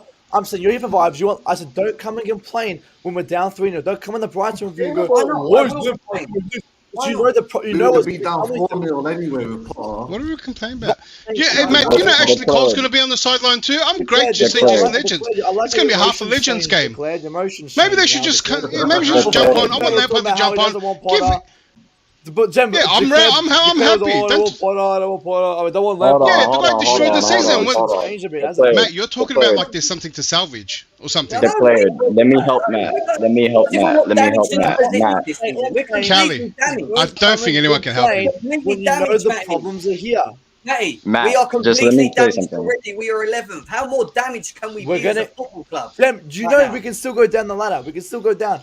You keep talking about going to get Man, relegated. we can lose every game. We can lose every game and not get relegated. We're on vibes, Matt. Listen, Matt, we're on vibes. Hold on. I'm here to still win. I got, we're trustful club. I always want to win. I want to win.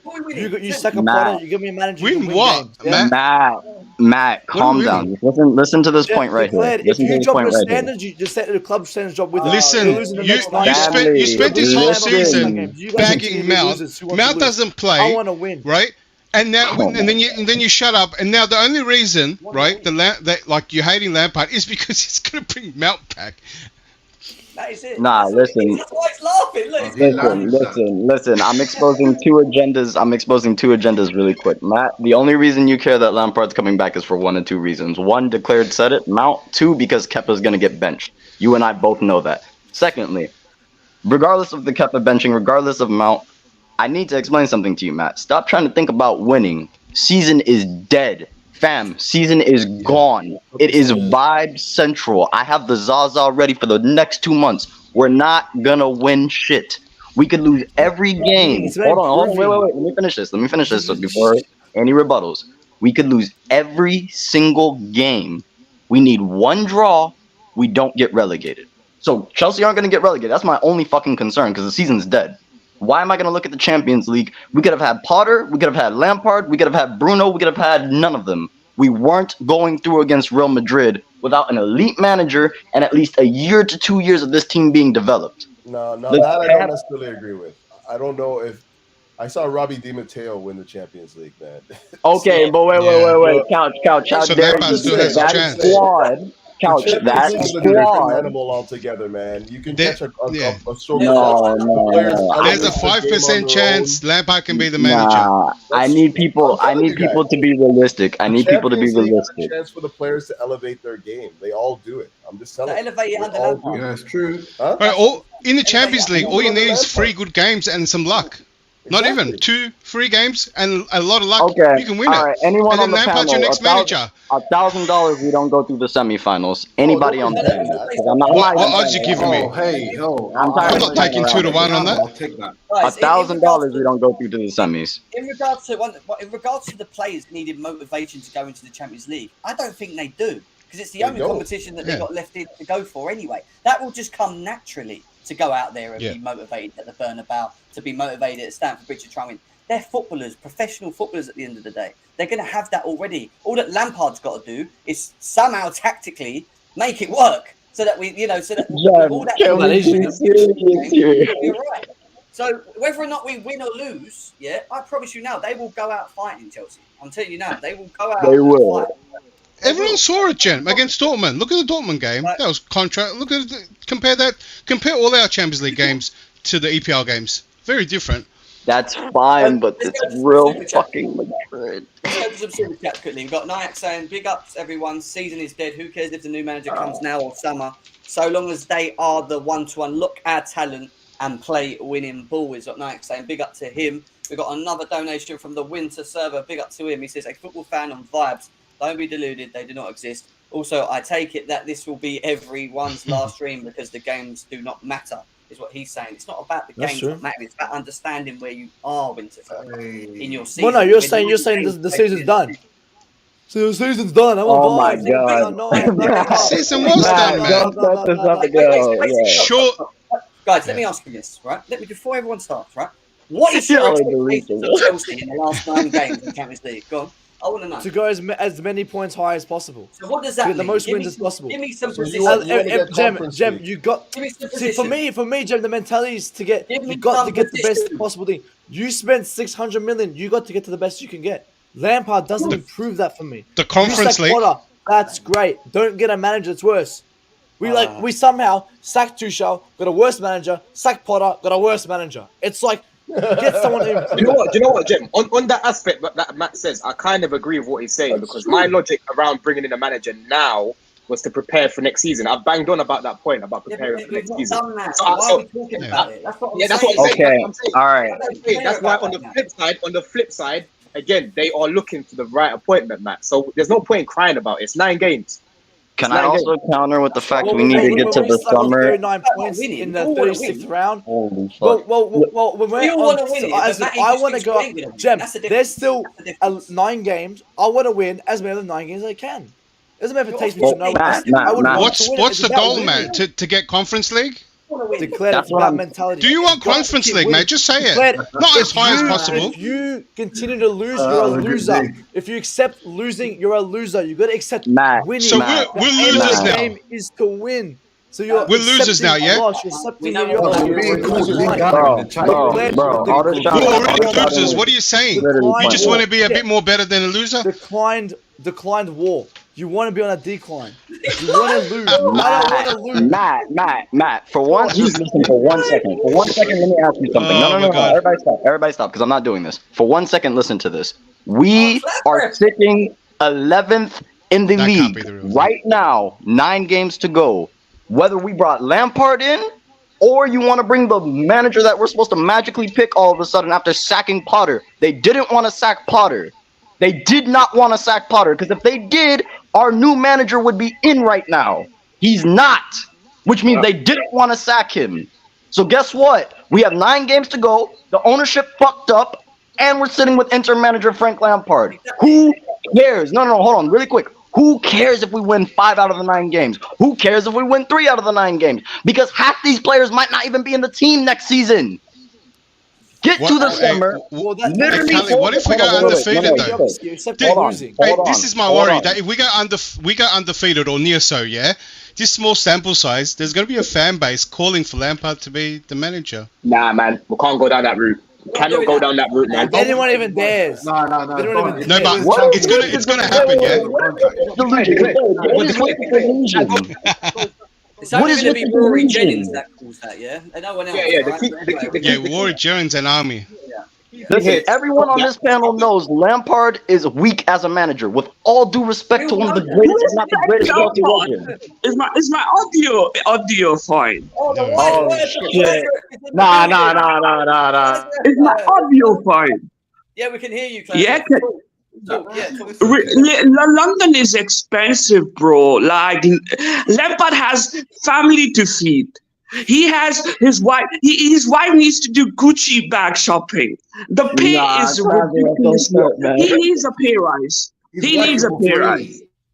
Give him. Listen. He's doing it for free. He's doing it for free. How much are we paying him? We paid Potter 13 million. We also paid his staff 25 million. I don't know, around 60 million, and we are paying Lampard how much? Billion.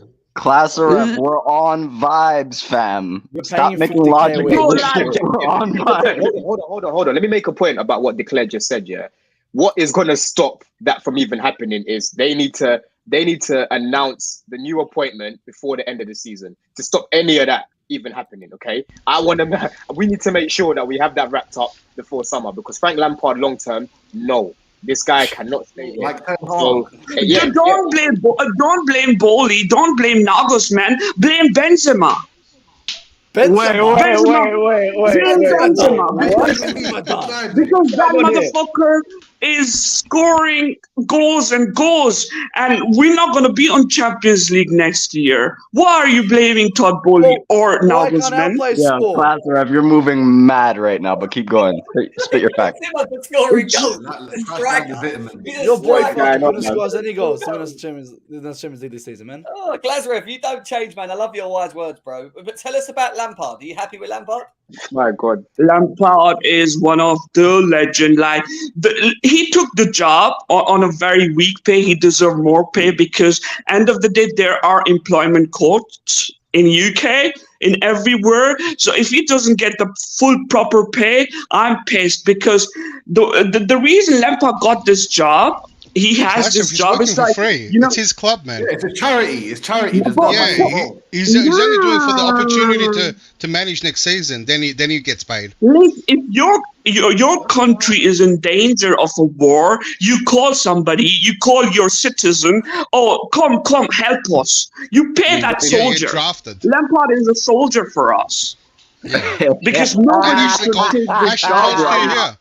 Ashley Cole came as well. We called all the troops. Ashley Cole. Yo, this is why I'm here. I'm here for the vibes, yo. Keep spitting, Klaasner. JT, Ashley Cole, we got the whole team. Lampard- All we need is Drogba back Lampard to has- you get the whole team together. We're getting the band back together. It's the A team. I'm missing Mason Mount. I haven't seen Mason Mount for so long. I want to see him play football. Wait. Well, just wait a couple of days, you're gonna see him. Klaasner, real quick. Let me say something to Matt real quick because before you joined, we were having a serious one. But to I Matt, want to see. I'm missing Mason Mount. oh my God, Klaasner. You're gonna see the best mount. No. You know what Mason Mount needs to do? He needs to play in that false 11. You know, that false 11 role that we were needing. No, false 8. Listen, Mason Mount is one of the best false 8. The reason Mason Mount and Timo Werner did not work out is because there was a problem with the attack and midfield. Midfield, I don't buy it. People say, oh, J5 was a problem. Now we've got Enzo. We're still not scoring goals. So I think Mason Mount is a good player. I think he deserves a run. He needs a rest. He did a lot of things when he was there for like 2 years with Timo Werner and before Timo Werner. So he deserves a run. I don't even mind if he's a captain because at this moment we don't have anybody, right? So listen, Mount needs to come Mason in. Mount's captain. Lampard is not a bad. Who?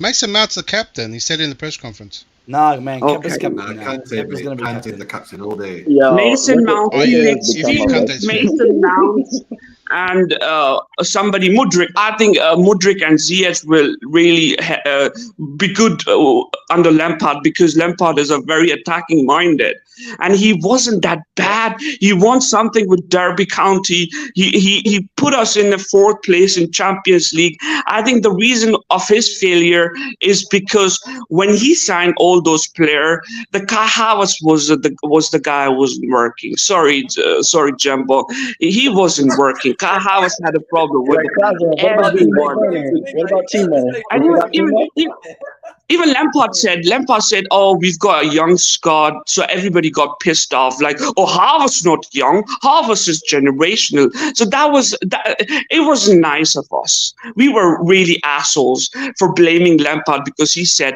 Havertz is a young guy. We were being assholes because he introduced Sammy. Sometimes we need to apologize. Right now, he came to us.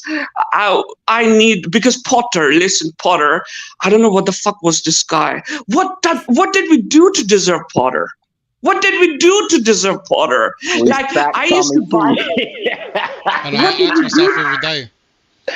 Werner left, Tuchel left. What was our crime? We didn't deserve Potter. Before Potter, I used to watch every football match. I used to watch, normal porn websites. After Potter, my mental health got bad. I'm watching animal porn. Because I'm not interested.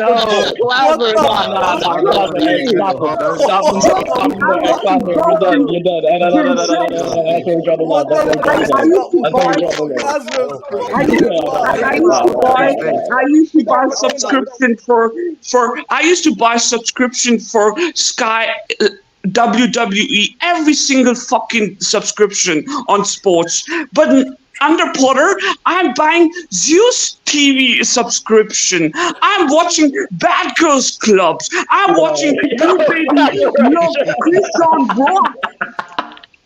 This Potter sacking has saved Classics life. Lazarus, man. What It's did a I blessing. do? What are you doing in Australia? Hold on, wait. Let's You've been blessed. hold on, Classic. Let's bring it back. I'm Hold gonna on, let's shoot bring it Potter. back. Let's bring it back. Let's bring it back. Bro, I Potter's been gotta sacked. go. Wait. Potter's been sacked. Listen, Potter's been sacked. You don't need to watch animal porn anymore. He's gone. We have Lampard. I gotta go. Our AC Milan in Champions League. Still. What? Our AC Milan in Champions League. Yes. What does that have to do with anything? Because I've got new love for Alexis Salimakers. I think he's one. I'm a more fan of Alexis Salimakers than Timo Werner. By the way, Timo Werner qualified yesterday. He scored yesterday. I think Alexis Salimakers is a future baller. I think we should not sign Liao. We should sign Alexis Salimakers because he can play fullback. He can attack. He can do so many stuff.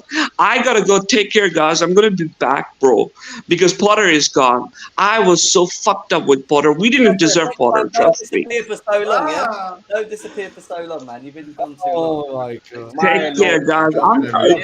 Listen, now Lampard's gonna play attacking football. We're gonna enjoy. We're gonna be talking about players, bro. We're gonna enjoy. Potter is We're gone. not really gonna enjoy it. No, mate. It's He all right, doesn't Lazarus. enjoy anything. Sounds of it. Lazarus, we're not gonna enjoy anything. Trust me. Now Lampard has come in. You guys gonna enjoy your football. You're gonna talk about Felix. You're gonna talk about Harvest. You're gonna talk about Mason Mount, Reece James. You're gonna enjoy football rather than talking about Todd Bowley or rather talking about all those outside of the pitch stuff. Now you're gonna enjoy. We are back, guys. We are back. Take care, guys. Champions League on the way. Yeah, we're far from that, mate. Nah. Big up to you, man. Hold on. Jem, let that shit breathe for like a few seconds. That man, I need that to man said sound animal clip, porn, man. animal porn, you know. That's What's that about? He's been saved. Wait, Matt, Fletcher's my bad. been I almost saved. before I forget, because before Klasrov came in with the madness, I did want to address you for real, because I know you're actually pissed off out of everybody on the panel. You're actually the most pissed. Here's what I'm trying to tell you. We have 9 games left, right? I know what you're saying from the mentality standpoint. I know what you're talking about from the club DNA standpoint. What I'm saying to you is this. We're sitting at 11th. 9 games to go, right? We can't get relegated. If we get relegated, fucking separate conversation. There's no way we should be getting relegated. We need 1 point. Now, stepping away from relegation, what do we win these games for? And this is why I'm going to bring up the reason why we should actually lose some of them, even though I would never say that about my club. If you win up to 8th or 7th, we're going to fucking Conference League. None of us here want to go to Conference League. I'll take Europa. I'm not going to sit here and act like Europa, but I'm not going to Conference League because then we have to win the shit. We have to win it all. That is as simple as that. If we go into the Conference League, something we've never been inside before, with this stature of a team, we have to win it all, especially if we put an Enrique or a Nagelsmann in. Secondly, No, I agree. I would rather. Wait, let me finish. I'll let you go. Secondly, past that, the only thing left to play for, because that's the league, right, is Champions League football. We're not making 4th. Anyone who's still delusional in your fucking head, get that out of your mind. We're not making 4th. Secondly, we have Real Madrid. Our only other way to the Champions League is to win it all.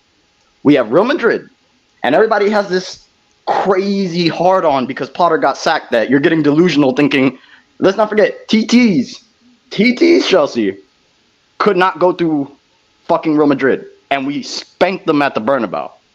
Now we have Lampard. So you're telling me, with or without Lampard, this squad's mentality wasn't right to even try to contend against Real Madrid in the Champions League. So let's be real.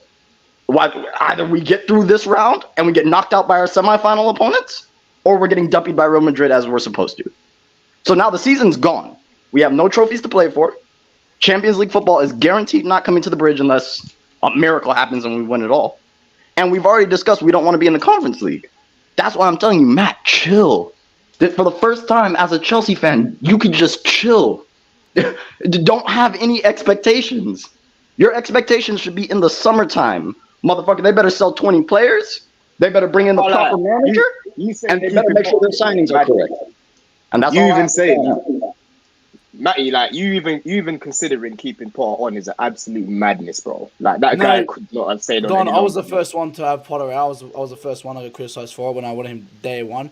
So I would not take Potter, but I wouldn't sack Potter for no reason just to bring in Lampard. And to answer Carly's point, Carly, I've known no reason. What do you mean no reason? And there's no reason, but there's no point bringing Lampard. He's not going to improve us any Wait, better. let him land. Don't Let him land. Let him land. Let him Lampard land. happened after the fact. Did you feel We'll that see. Potter had to be sacked? We'll see what he does. But for me, Lampard won't take us any higher. Don't worry about Lampard. Did you feel that Potter had to be sacked? Declared abso-fucking-lutely. Yeah, so then what does it matter? Who comes in afterwards? Declared 20 minutes ago, you were waffling about how you don't want Lampard. Yeah, I love how it's changed. But anyway, my point is, Declared, you don't sack shit and then replace it with fucking garbage. You don't replace this with Lampard, Potter with Lampard. I'm sorry. My point is, you bring in the long-term manager. Now, if we don't get Nagelsmann in June and we get some random Portuguese guy, and I'm like, I'll sit here and be like, okay, they thought about it. They had to sit down. They really thought about who they wanted to get, and they got him. But if we get Nagelsmann in June, what's the point of waiting? Jem has his speculations about family, doesn't want to join here.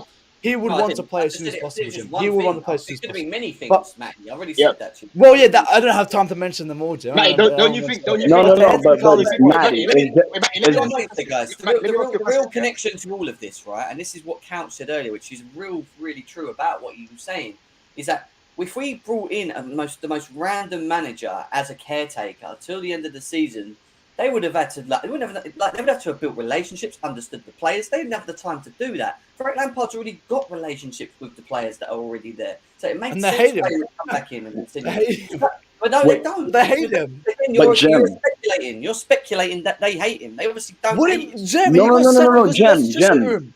Even if they do hate him, this is what I'm saying. What Jem brought up is fucking spot on.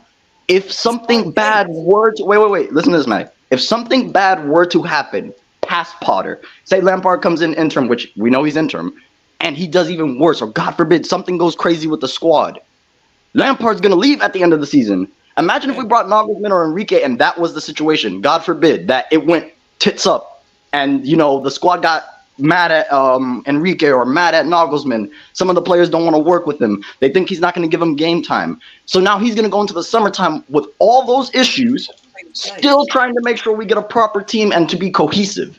I'd rather Lampard take the fall, as messed up as that sounds, for the rest of the season.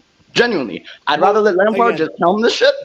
Vibes. Listen, if we end up winning the Champions League, super vibes, and that's it. That's the difference in the mentality. I'm all about trying to win, trying to get the best. And I've seen, you said about before that the Champions League is over.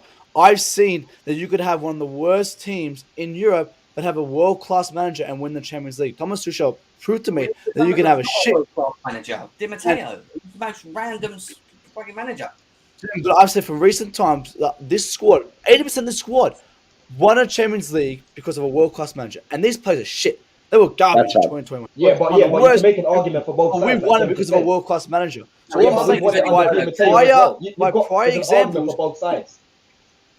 But I'm saying by prior examples, the best thing to do for me is to get that world-class manager. Now, if you don't want to win this, if you don't want to win the Champions League, you don't want to win any games, that's fine. That's your mentality. Your mentality is to be mediocre. Nah, don't do that. Don't do that. Best possibility you can. You get the most points you can. You get the most wins you can. You get the highest achievements you can. Because when you drop your standards, about mediocrity. It's got nothing to do with standards. It's got nothing to do with standards right now. Nah, it's about expectations. Genuinely. Your standard is, I'll take ours for the next 11 games because, but you know what? At least Lampard's wait. Get a connection with the team. You're painting out assumptions that we're going to lose every fucking game, next 9 games, and also not going to do any well in the Champions League. No, we are not, bro. We're not losing all 9 games. Jem, you assume we're going to lose under Potter. So you're assuming now, Jem. You're assuming. Of course I'm assuming, Jem. I'm using of course we're going to lose under Potter. What are you on about? There's more data on that than Lampard. We want to talk about standards, right?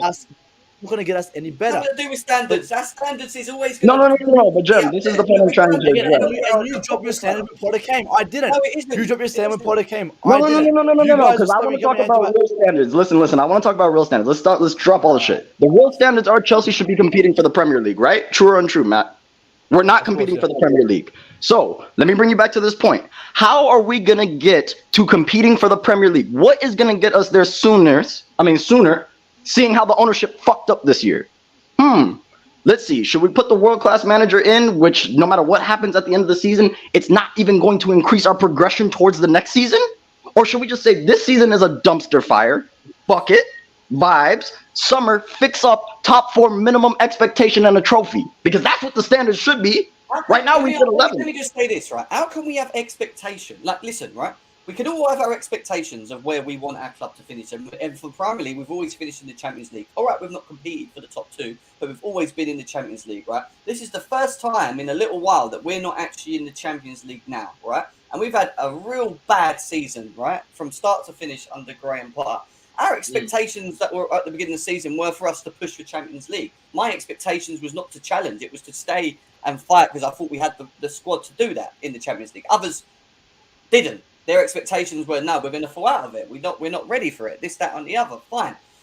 Expectations now, right? The issue with the expectations thing, which is why I disagree with you in right now, is that the expectations are based upon the longevity of your season, right? We're talking about 9 games at the end of the season where we've been absolutely battered. Me and Don have gone to games where we've been absolutely shy, and we can clearly see that even though the quality's there, we just don't have the game plan. We don't have the identity. We don't have the style, right? Me saying I don't have expectations because I'm just vibing because Lampard is here. It's not because I don't think that, that we can go up there and be that again and I'm just accepting mediocrity. It's nothing to do with that. It's just understanding that where we are as a club at the moment, and where we are as a club at the moment isn't that club up there. We're just not there. And it doesn't matter if it's Frank Lampard or fucking Sam Allardyce or whoever comes through the door. That's not changing until we get into a summer anyway. So this whole expectation thing doesn't change. Yeah. And just to add to that as well, Jem, yeah. Matty, with football, right, it's not just played on the pitch. If things are a mess behind closed doors, it's going to show on the pitch. It was clear, like, if, for example, I hate using Arsenal as an example. Yeah, I'm not saying Lampard's going to fix it in the short term, but what I'm saying is it was only going to get worse with Potter. And if we brought in just a random person for 9 games, there's no guarantee that anything would even fix the 5%. But the bare minimum we can say with Frank is that he is Chelsea. He's got the Chelsea DNA. So hopefully he can come in and just give the players a little bit of a lift. That's literally it. Whilst we're waiting to hire the right person going forward. That's what it is right now. It's just what we've seen the whole season. It's been shit. So why are we going to have such high expectations of what we've seen so far? Come on, let's be serious. Thank you, Jem. Again, Jem. That's the difference in mentality. I'm people. That's what you think. That's fine. And I'm sitting here and saying, and Don was about the behind the scene room. I'm not going to sit here and say Lampard's going to fix that behind the scene rooms. And I'm saying, great. He's here. I'm saying, great. He's here for 9 games. 9 games is a lot of games, guys. Don't remember, 9 games is a lot of games. But when he comes in this season, and we haven't improved this is what I'm assuming. We haven't improved. Maybe, I hope I get proved wrong. I don't think we improve. I don't think our squad develops more. And I think players like Mason Mount gets an extension because he's Frank Lampard's bestie. And that's why because of double standards will be back. What are you talking Lampard brings double standards. This could be like a much improved Lampard. He's gone away. He's learned some stuff. Do you know what I mean? He's been through some tough times. I want to hear Couch's opinion on this genuinely. Let me just quickly ring in here. What I don't understand, and I think we need to Frank. What I don't understand is Look, what long-term manager is going to want to come into this situation as of right now? A playing staff of 30 players, guys in and out of form, guys that don't want to be. Lampard's not going to change that, Couch. So what? Lampard's not going to come and change. Oh, what's they are coming for you in the chat, Matt. The end of the season. That's the. No, why doesn't the long-term manager come in now then? Because What it's do you a say? fucking mess. Because they don't want to. Yeah, but at the end of the season, when we get and players Lampard's out going of to the fix that. squad, who's going to be here? Couch, who's Hey, going to but fix the mess? Couch, I would have saw it as a positive. They come here 30 players to look through and go, I might fancy him, and I don't really need him. Send him off, and he's just got a whole bunch of players. It's a great situation for a manager. Got all these players to pick from. He's going to have a massive transfer budget. It's a great situation. They got guys hanging up. He's going to bench Kappa. They got guys like control this full show. That is pissed about Kepa. Playing anymore. When Mount comes in and gets a contract extension, double standard. I don't want. First of all, I don't even want the long-term manager to coming anywhere near this team right now. Clean it up. Get rid of the players that don't want to be here. Give him the playing staff that he wants to work with in the preseason. That should be the manager. That should be the long-term manager's decision. Work with a smaller team, not with a bunch of the dejected players who don't want to be here, who are disrupting the dressing room and whatnot. Get rid of all those players. Let the manager come in with a clean slate. It's not to say that they're not going to. Don't you want the permanent manager to do that? Exactly. Don't want the manager to come in and decide who leaves, who doesn't, and don't you want the manager to decide how he structures the club, rather than guys Lampard? Don't want to leave regardless of who the manager is. What do you mean? Yeah, guys don't want to be here. But the manager could be the deciding factor, Couch, whether they leave or not. What do you mean? It's not the players, Potter. No, but the manager. So if a player thinks he's not going to get game time, but the next manager that comes in actually can use that player and says, I want to use you so on like this, and then that could be the deciding factor whether they stay or not. That's usually the factor. Look, if a player hasn't played all season under Potter, of course he's going to want to leave. And if he doesn't see a future in the next manager, then he's going to want to leave still, right? But if he does see a future and the new manager actually considers him, then he stays, and someone else might leave. But but that should be all under the new manager. I don't want Lampard to do that. What's the point of that? We have directors and a technical staff that are deciding the roster for this team, right? They have a specific style of football that they want to play. You're right, but they brought in a bunch the of permanent players. manager should be with that as well, shouldn't it? Like I agree with what you just said. Yeah, so the but director just add one more. Who comes first, the director or the manager? The DOF should be coming first, and that's a fact. Of course. If that's the case, then Nagelsmann is our manager. You build the team, and then you hand it over to the manager. But who's going to build that team? That's the ideal situation, right? Who's going to build the team? You're saying Vivel, basically. I think it should go hand in hand. To figure out, not one way, not extremely one way. I mean, look at what Pep did. Look what when Tichi and those guys showed up. Look what happened then. Yeah. I'm just saying, it's not. There's no one way blueprint to build a team. I'm just saying, the way I see it, I would rather have this whole thing cleaned up first before we go into bringing somebody else into this complete mess. It's not a good situation. I don't know how you guys can look at this situation with 9 games left to play and think that somebody's going to want to come in and manage that right now. That's what I'm saying. But I agree with you, Couch. I just don't see how you can't see that if the manager was involved in that too, in that whole process that you're saying, which I agree with. I thought that's benefit. That's what I'd like. I'd like the manager to be part of that process as well. Okay, so what if they hire the next manager 2 weeks from now, and he's just observing what's happening? That could very easily be the case. So I would like them to spend the rest of the season observing, testing stuff out, trying different stuff. Right? For me, it's an early preseason, and like I said, they do go on international break. Situation, but that's what I'd like over Lampard. But if Lampard comes in, calms everyone down, all right. I'm not mad here. Coach, I can't lie. I'm not really looking at the job being a big job and it's a mess right now. I'd rather someone come in. I wanted someone to I'm come not in looking now. to someone fix it. Yeah, that's probably my now to just start preparing for next season, right? But what I do agree with. What is the wait? What is waiting? Let me finish, mate. Ideally, I wanted someone in now, but like I said, what I do want is for them not to rush this appointment. We hired Graham Potter 24 hours after sacking an elite manager. Yeah, look how quickly they did that. Within 24 hours, this guy was our new manager. We need to take our But Don, time. you know they had that well beforehand, yeah? No, but Yeah, that's well, the point. Declared they didn't want to sack Potter. That's why we haven't put in the new manager I yet. agree. Where they wanted to agree. sack I agree. Tuchel, and Potter came in 24 hours later. So Kelly, we I have to agree. forward. I agree. They're well more prepared, and I was surprised that they weren't as prepared for this. So it goes to show that they wanted to give Potter till the end and gave in, right? I can understand that, and they need some time. The Lampard thing didn't need to come in. Take your time, find that manager, bring him in, and prepare for next season, like Don was explaining, right? That's what I'm saying, and coach is saying the same thing.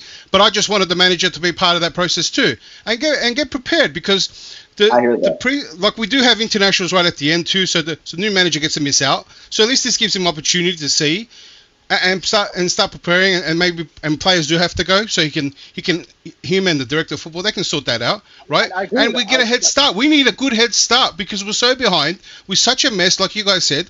We need as much. I was saying this a while ago. The season was a write-off for me, right? I wanted the manager to just come in and use it as an extended preseason, not give Potter till the end, because that's what I said. The season's just gone. Come in, start the preseason from now. Have a good early preseason so we hit the ground running next season. That's all I want. It's such a mess. I just want a good next season, a good start. That's all. Yeah, no, that's literally what I'm saying. I don't fault any manager for not wanting to come into the situation though. And I don't fault the board for wanting to take their time to find the right guy, because this next appointment is pretty important. This next year is massive. They can take their time. I'm not saying they rush it. So what do you do in the interim then? No, because Declared. There's remember, if they get it wrong AJ. next year, Declared. I need to paint you this picture. If they get it wrong next year, No, Kelly, I'm not saying they're rushing. Take your time, right? Let's say it takes even a month. At least the next manager gets a month, right? With the current squad, right? It's a mess. The more you delay it, they're gonna do the mess.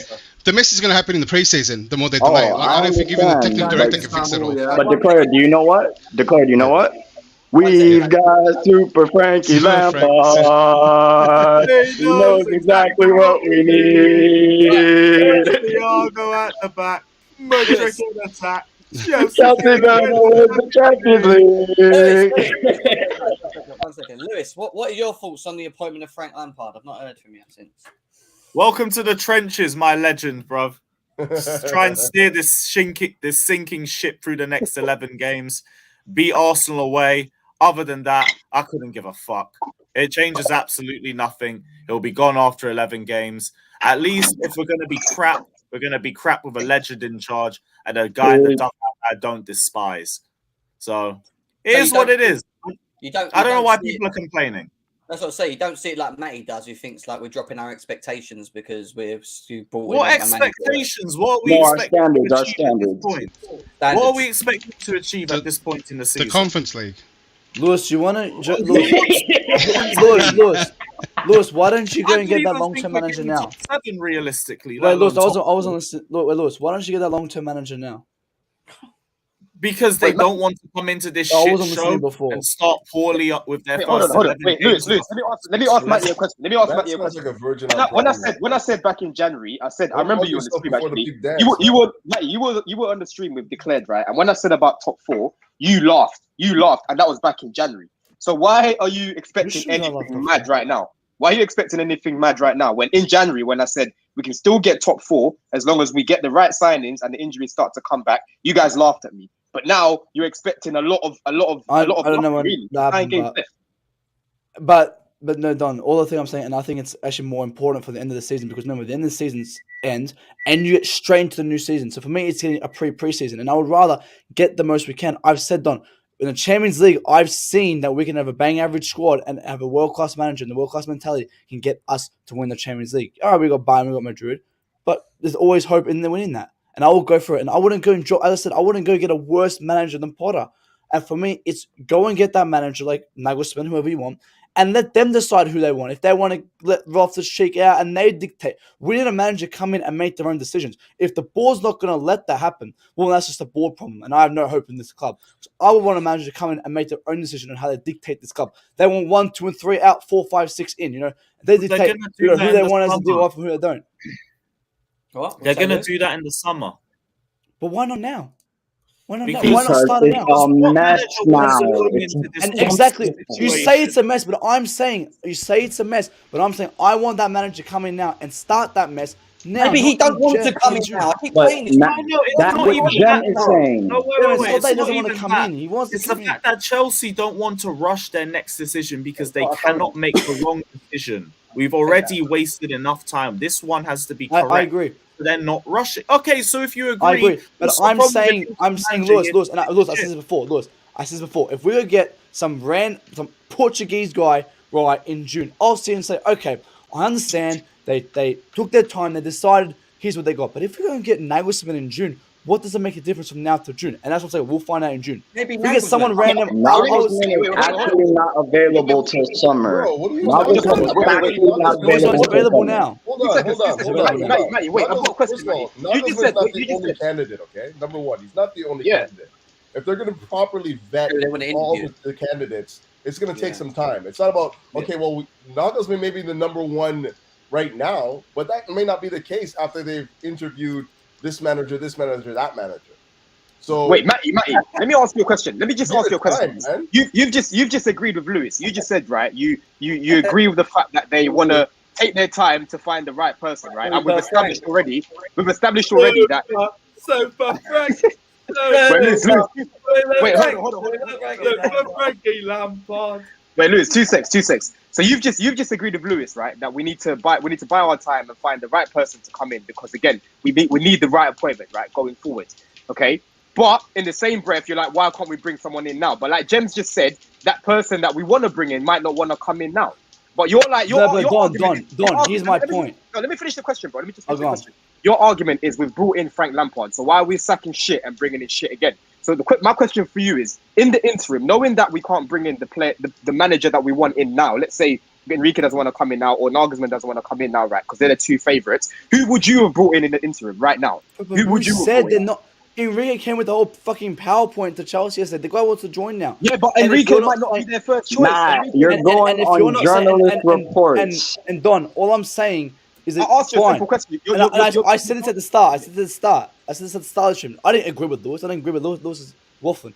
But I said this at the start. Sorry, I said if we go and get some random guy in Portugal, whatever, take your time. That's fine. But then don't come back in June when we have Nagelsmann anyway. And all I'm saying, Don, is I would want to improve this team now. I want a manager to come in now and make get rid of that scarf. now. No, wait for the mess to somehow go by itself. Why do you still have Kepa as a manager? Yeah, why do you have I don't want Lampard. Silky That's German. why you need German. It's not what we need. He misses sitters every fucking week. Oh, go on, come on, sing it with me, Lewis. Come on.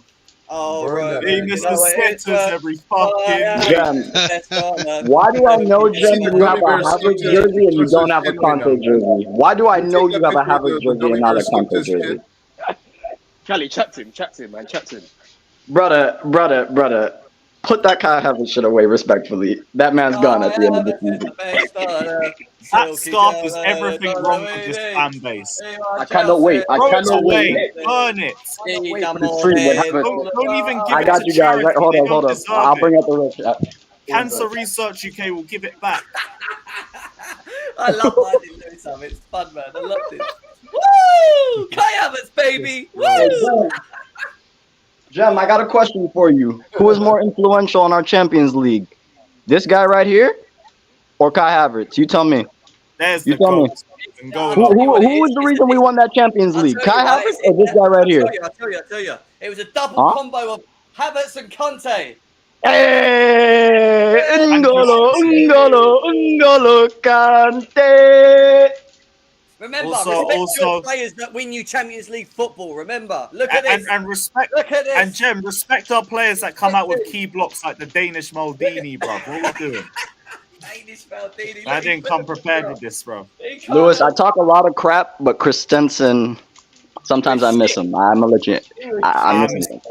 Bro, I don't miss him miss too, him, man. guys. I miss him I too. miss Yeah. What a miss him juggernaut. one. Go ahead, man. Big up to you. And you know what? I'm also Oh. not going to miss Kepa when he's on the bench. He's still here, man. He's Kepa. still here. Nothing but fight. Nothing but fight. Lampard's got to be too scared to put him on because he might not come off after that. You can't risk that happening. People cry. I love it. Man. Have you guys seen about Izzy Brown as well? Izzy Brown having to retire. Why? What? Yeah, he didn't recover from his recent injury. Oh wow. What He guy? had to retire. He's 26? Yeah. I just saw the best comment next to go around. Hey, Matt, someone say get Prime Rose. one of the best Prime Rose. You know, Goyim. You know, bro. We tell him all the time. Oh, the tell purity him creme all the they time. see, man. I Bring me Jem, back to Jem, the days. respect our players that won us the Champions League, man. What's He wrong? did with us. Nah, Lewis, you can't say that because Kai have that. Yeah, that will. he'll use And, that and for did Kai. Christensen not have a game-winning block on Phil Foden in the second No, half? that was Rudiger. No. That was That was Rudiger. Rudiger. And Rudiger. You got to No, respect. it was both. He's right. It was both. They both That's made it. them. Right. Guys, Yeah, mate. please, we got to respect our guys. Who's the best? We want No. Yes, bro. Keep repping it, bro. Keep I will repping say it he's the against these people. I will say Protect he's your the best players. on. He's the best on earth at being offside. Top of the There you go. offside. Look, league this week. protect your players. Protect your Lewis, I players. can't lie. Timo was worse, man. So Yeah, I let Timo that was. go. Timo was way Yeah, worse. Timo, yeah. Jesus. I wish Werner scored in Porto because we knew we was shit by then anyway. It wouldn't have been a debate on us. Hey, we gave him what we needed. A Champions League before he left. Is what it is. Yeah, came the stat pad with a few trophies and dipped. What is going on here? They're coming. You bully your sister? That's horrible, man. Crampinson needs to Horrible. focus on blocking. Like, that's not funny. Why are you guys laughing? That's not funny. Nah, but Lewis, you got to be real. He used to catch cramps at the most random fucking. He'd be completely Yeah, it's 'cause healthy. England- Yeah, Do you oh, wanna my know why, pussy bro? hurts. Bro, do you want to know why? It's because English food just ain't all that. You see how he hasn't had any problems in Spain? English food just ain't it. I That don't know, London man. food. I like your fish and chips. Your fish and chips smacks pretty hard. That's about Yeah, it. it all depends on your stomach. Maybe you just don't agree with his, but that's why he had to leave. Fish and Now chips. he's having Spanish food. Well, you say it like a he's eating Kiwi. good. It's a New Zealander. Fish and chips. My bad. I'm gonna go and ignore me. I need to get an Hey, Enzo Jem, shirt, man. Yeah, go on. you know how Lampard wanted Oba back in 2020? Oh, He did, that's right. Jesus. Well, he heavily wanted Aubameyang back in 2020. So no. We got a striker. we might be seeing Oba at Wolves. He also wanted Tarkowski. Was he doing Tarkowski from Burnley and Declan Yeah, Rice? but he didn't get him. He's not Oba now. You got him at Oh Everton. wait, can I ask Matt one thing? What is your ideal finish to our season? Assume we're getting knocked out the Champions League, then answer that question. Well, with Lampard, That's where tasty, now? that's disrespectful. 11th No, or not 12th? your expectations. Your standards. I want your standards. What are My your standards standards for for the us end of the football season? club is always stock standard top four, Enzo, minimum, okay. and to Mhm. win the league. So, but this season you can't do it. But as I said, I would always get to the winning as much as possible. To always try Man, as you think we're going to get hard as you Champions can to win it. League and finish fourth in the No, Champions no, I League? just want to make sure I understand them when the future comes. So you're just telling me you want them to win as many games as possible, preferably like 7 out of the 9 games. Yeah, That's what you're telling me. I don't like to take L's. I never like to accept L's. Well, who does? I don't like to accept defeat. None of us do. Okay. Especially the Well, you know, you Especially guys the ones all that giving actually up the travel to season. The football. season's done. Blah blah blah. The season is done, my friend. Lampard, It is Lampard done. isn't gonna. Well, Lampard isn't gonna improve anymore. And anyway, we'll see When when next Lampard's season back as happens. And Wolves we'll 3-0 and he stands there and goes like that to the crowd, like, yeah, we're back. Oh, And then you know, goes Jim, around- you just brought up a mad point. That's going to be so amazing to see because we had like Potter who I know just looked like he ate something bad, and then go from Lampard just cheering at Energetic, fans, running down the sideline. just getting emotional. It's going to be great. Declare, Frank one thing you mentioned will too. actually hopefully play Enzo in his position, and because he knows he You're can hoping shoot, too much, he'll say, Jen. You're "Come hoping to too much Enzo under there. Lampard. We'll get a better Enzo. Watch, better Enzo under Lampard. Also, Lampard will get an official send-off. We never got to say bye to Fat Frank. We never got to say bye to him as a player or as a coach. So for now we know everybody that gets to go to the bridge on the last game, say a proper goodbye to Frank. All A I'm proper going to say, goodbye, yeah. I agree. Also, all I'm going to say is RIP to João Felix as well. But anyway, we move now. I think You he's think not so, going to eh? make the Double he's not gonna make standards. the next. I'll put a bet on that. Jem, you're gonna eat your words. You're gonna eat your words. He loves Havertz and Mount. He loves them, mate. He must He's gonna start Mount over Felix. I'm sorry. I see that coming too. I actually see Felix playing under him doing well. Jim admits double standards with Fat Frank. That's why I don't like Fat Frank, man. So I don't want him at this club. Ever. Double standards. He'll play João Felix. He'll obviously play João Felix. But I don't know Oh, how also, Matt, for reference, by eye test and by stats, Lampard is a better manager than Potter at Chelsea. I'm just saying at Chelsea. 100%. Whatever you want to say, whatever you want to do. Literally, nobody is worse than Potter. Look at it back. Maybe Frank de Boer. Maybe AVB, Scolari, Benitez when it was toxic, but he won trophies now. Yeah, do you know who will be returning? Guys, do you know who will be returning to the team as well now Lampard's back? Super outstanding, brilliant performance. My ratings for Hakim Ziyech's performances. 100 out of 10. 100 out of 10. He hasn't left. Habibi. Who's that guy? Oh, Ziyech. That's Angry Rat Man. Ziyech. Angry Rat Man. My guy. And pretty much, where's that? Oh no, I can't because I'll get done on this one. I can't do it. I've got a couple of videos. Hey, Lewis, you think we have any chance in the CL? Nope. Let me ask you. All right, I just wanted to check because everybody's being delusional. I just want to make sure you weren't. Yeah, they're trying to pretend we do now. Lampard's in charge. It's all we've given up our opportunity to fucking beat Madrid. Lol. Lewis, watch this.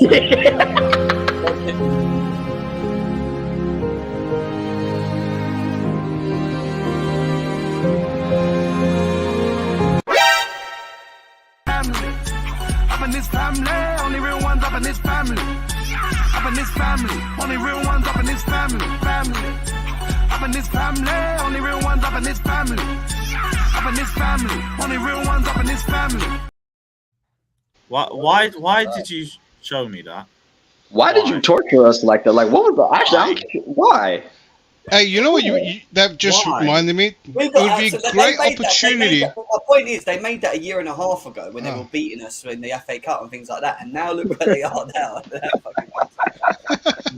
Hey, but how great would it be if we were in such a position that we had an influence on the title race? On that, we do have an influence. Will we do it? Fuck if I know. Probably not. We'll lose 3-1. I think we would. I think that everyone would turn up. Lampard would be so there'd be such a great energy and passion about it. Just kind of like what we did to Tottenham. I think it will happen to Arsenal as well. We'll make it the hardest game they ever have to play in that game. If they're in a situation. Lampard is one of the two managers to win. But we cannot lose. We cannot lose. You know that's so crucial too. Just the mentality to go into these games, I think, will improve immensely under Frank because he just knows what. That's the point I was making to Matty. You know, like it's so important, man. They at least have the right mentality going into the games. You know, like how many times you seen Potter and like they go into halftime and come back out and look shittier than when they. I've never seen anything like it in my life. Jem used to take pictures of him just sitting literally in the dugout, hiding in the corner with his assistant coach. Like this shit is sad, bro. I said it in my fan cam. We just don't look like Chelsea anymore, and that's down to Potter. That's down to that clown. We literally, when you watch Potter manage, he's hardly ever standing up, and if he is standing up, he's got his arms folded and he just claps. That's it. Or he's clapping, exactly. That's what he does. Always gave everything, man. Then he whispers to that guy, Billy the kid, whatever his name is, every 2 seconds. Right. Yeah, let's finish it up. Every single one of you guys, smash the likes. Lampard in charge. We're going to go for the Champions League. Super Frank. Here we go. And yeah, up the Chelsea. Super Frank. Welcome back, Frank. I didn't even do a Wolves preview. When's that? Saturday, isn't it? Oh, I'm not going to be able to do it. Anyway, a lot of people are going to be mad at their favorite getting sat. I'm telling you right now, a lot of your favorite players are about to be on the bench. Havertz out.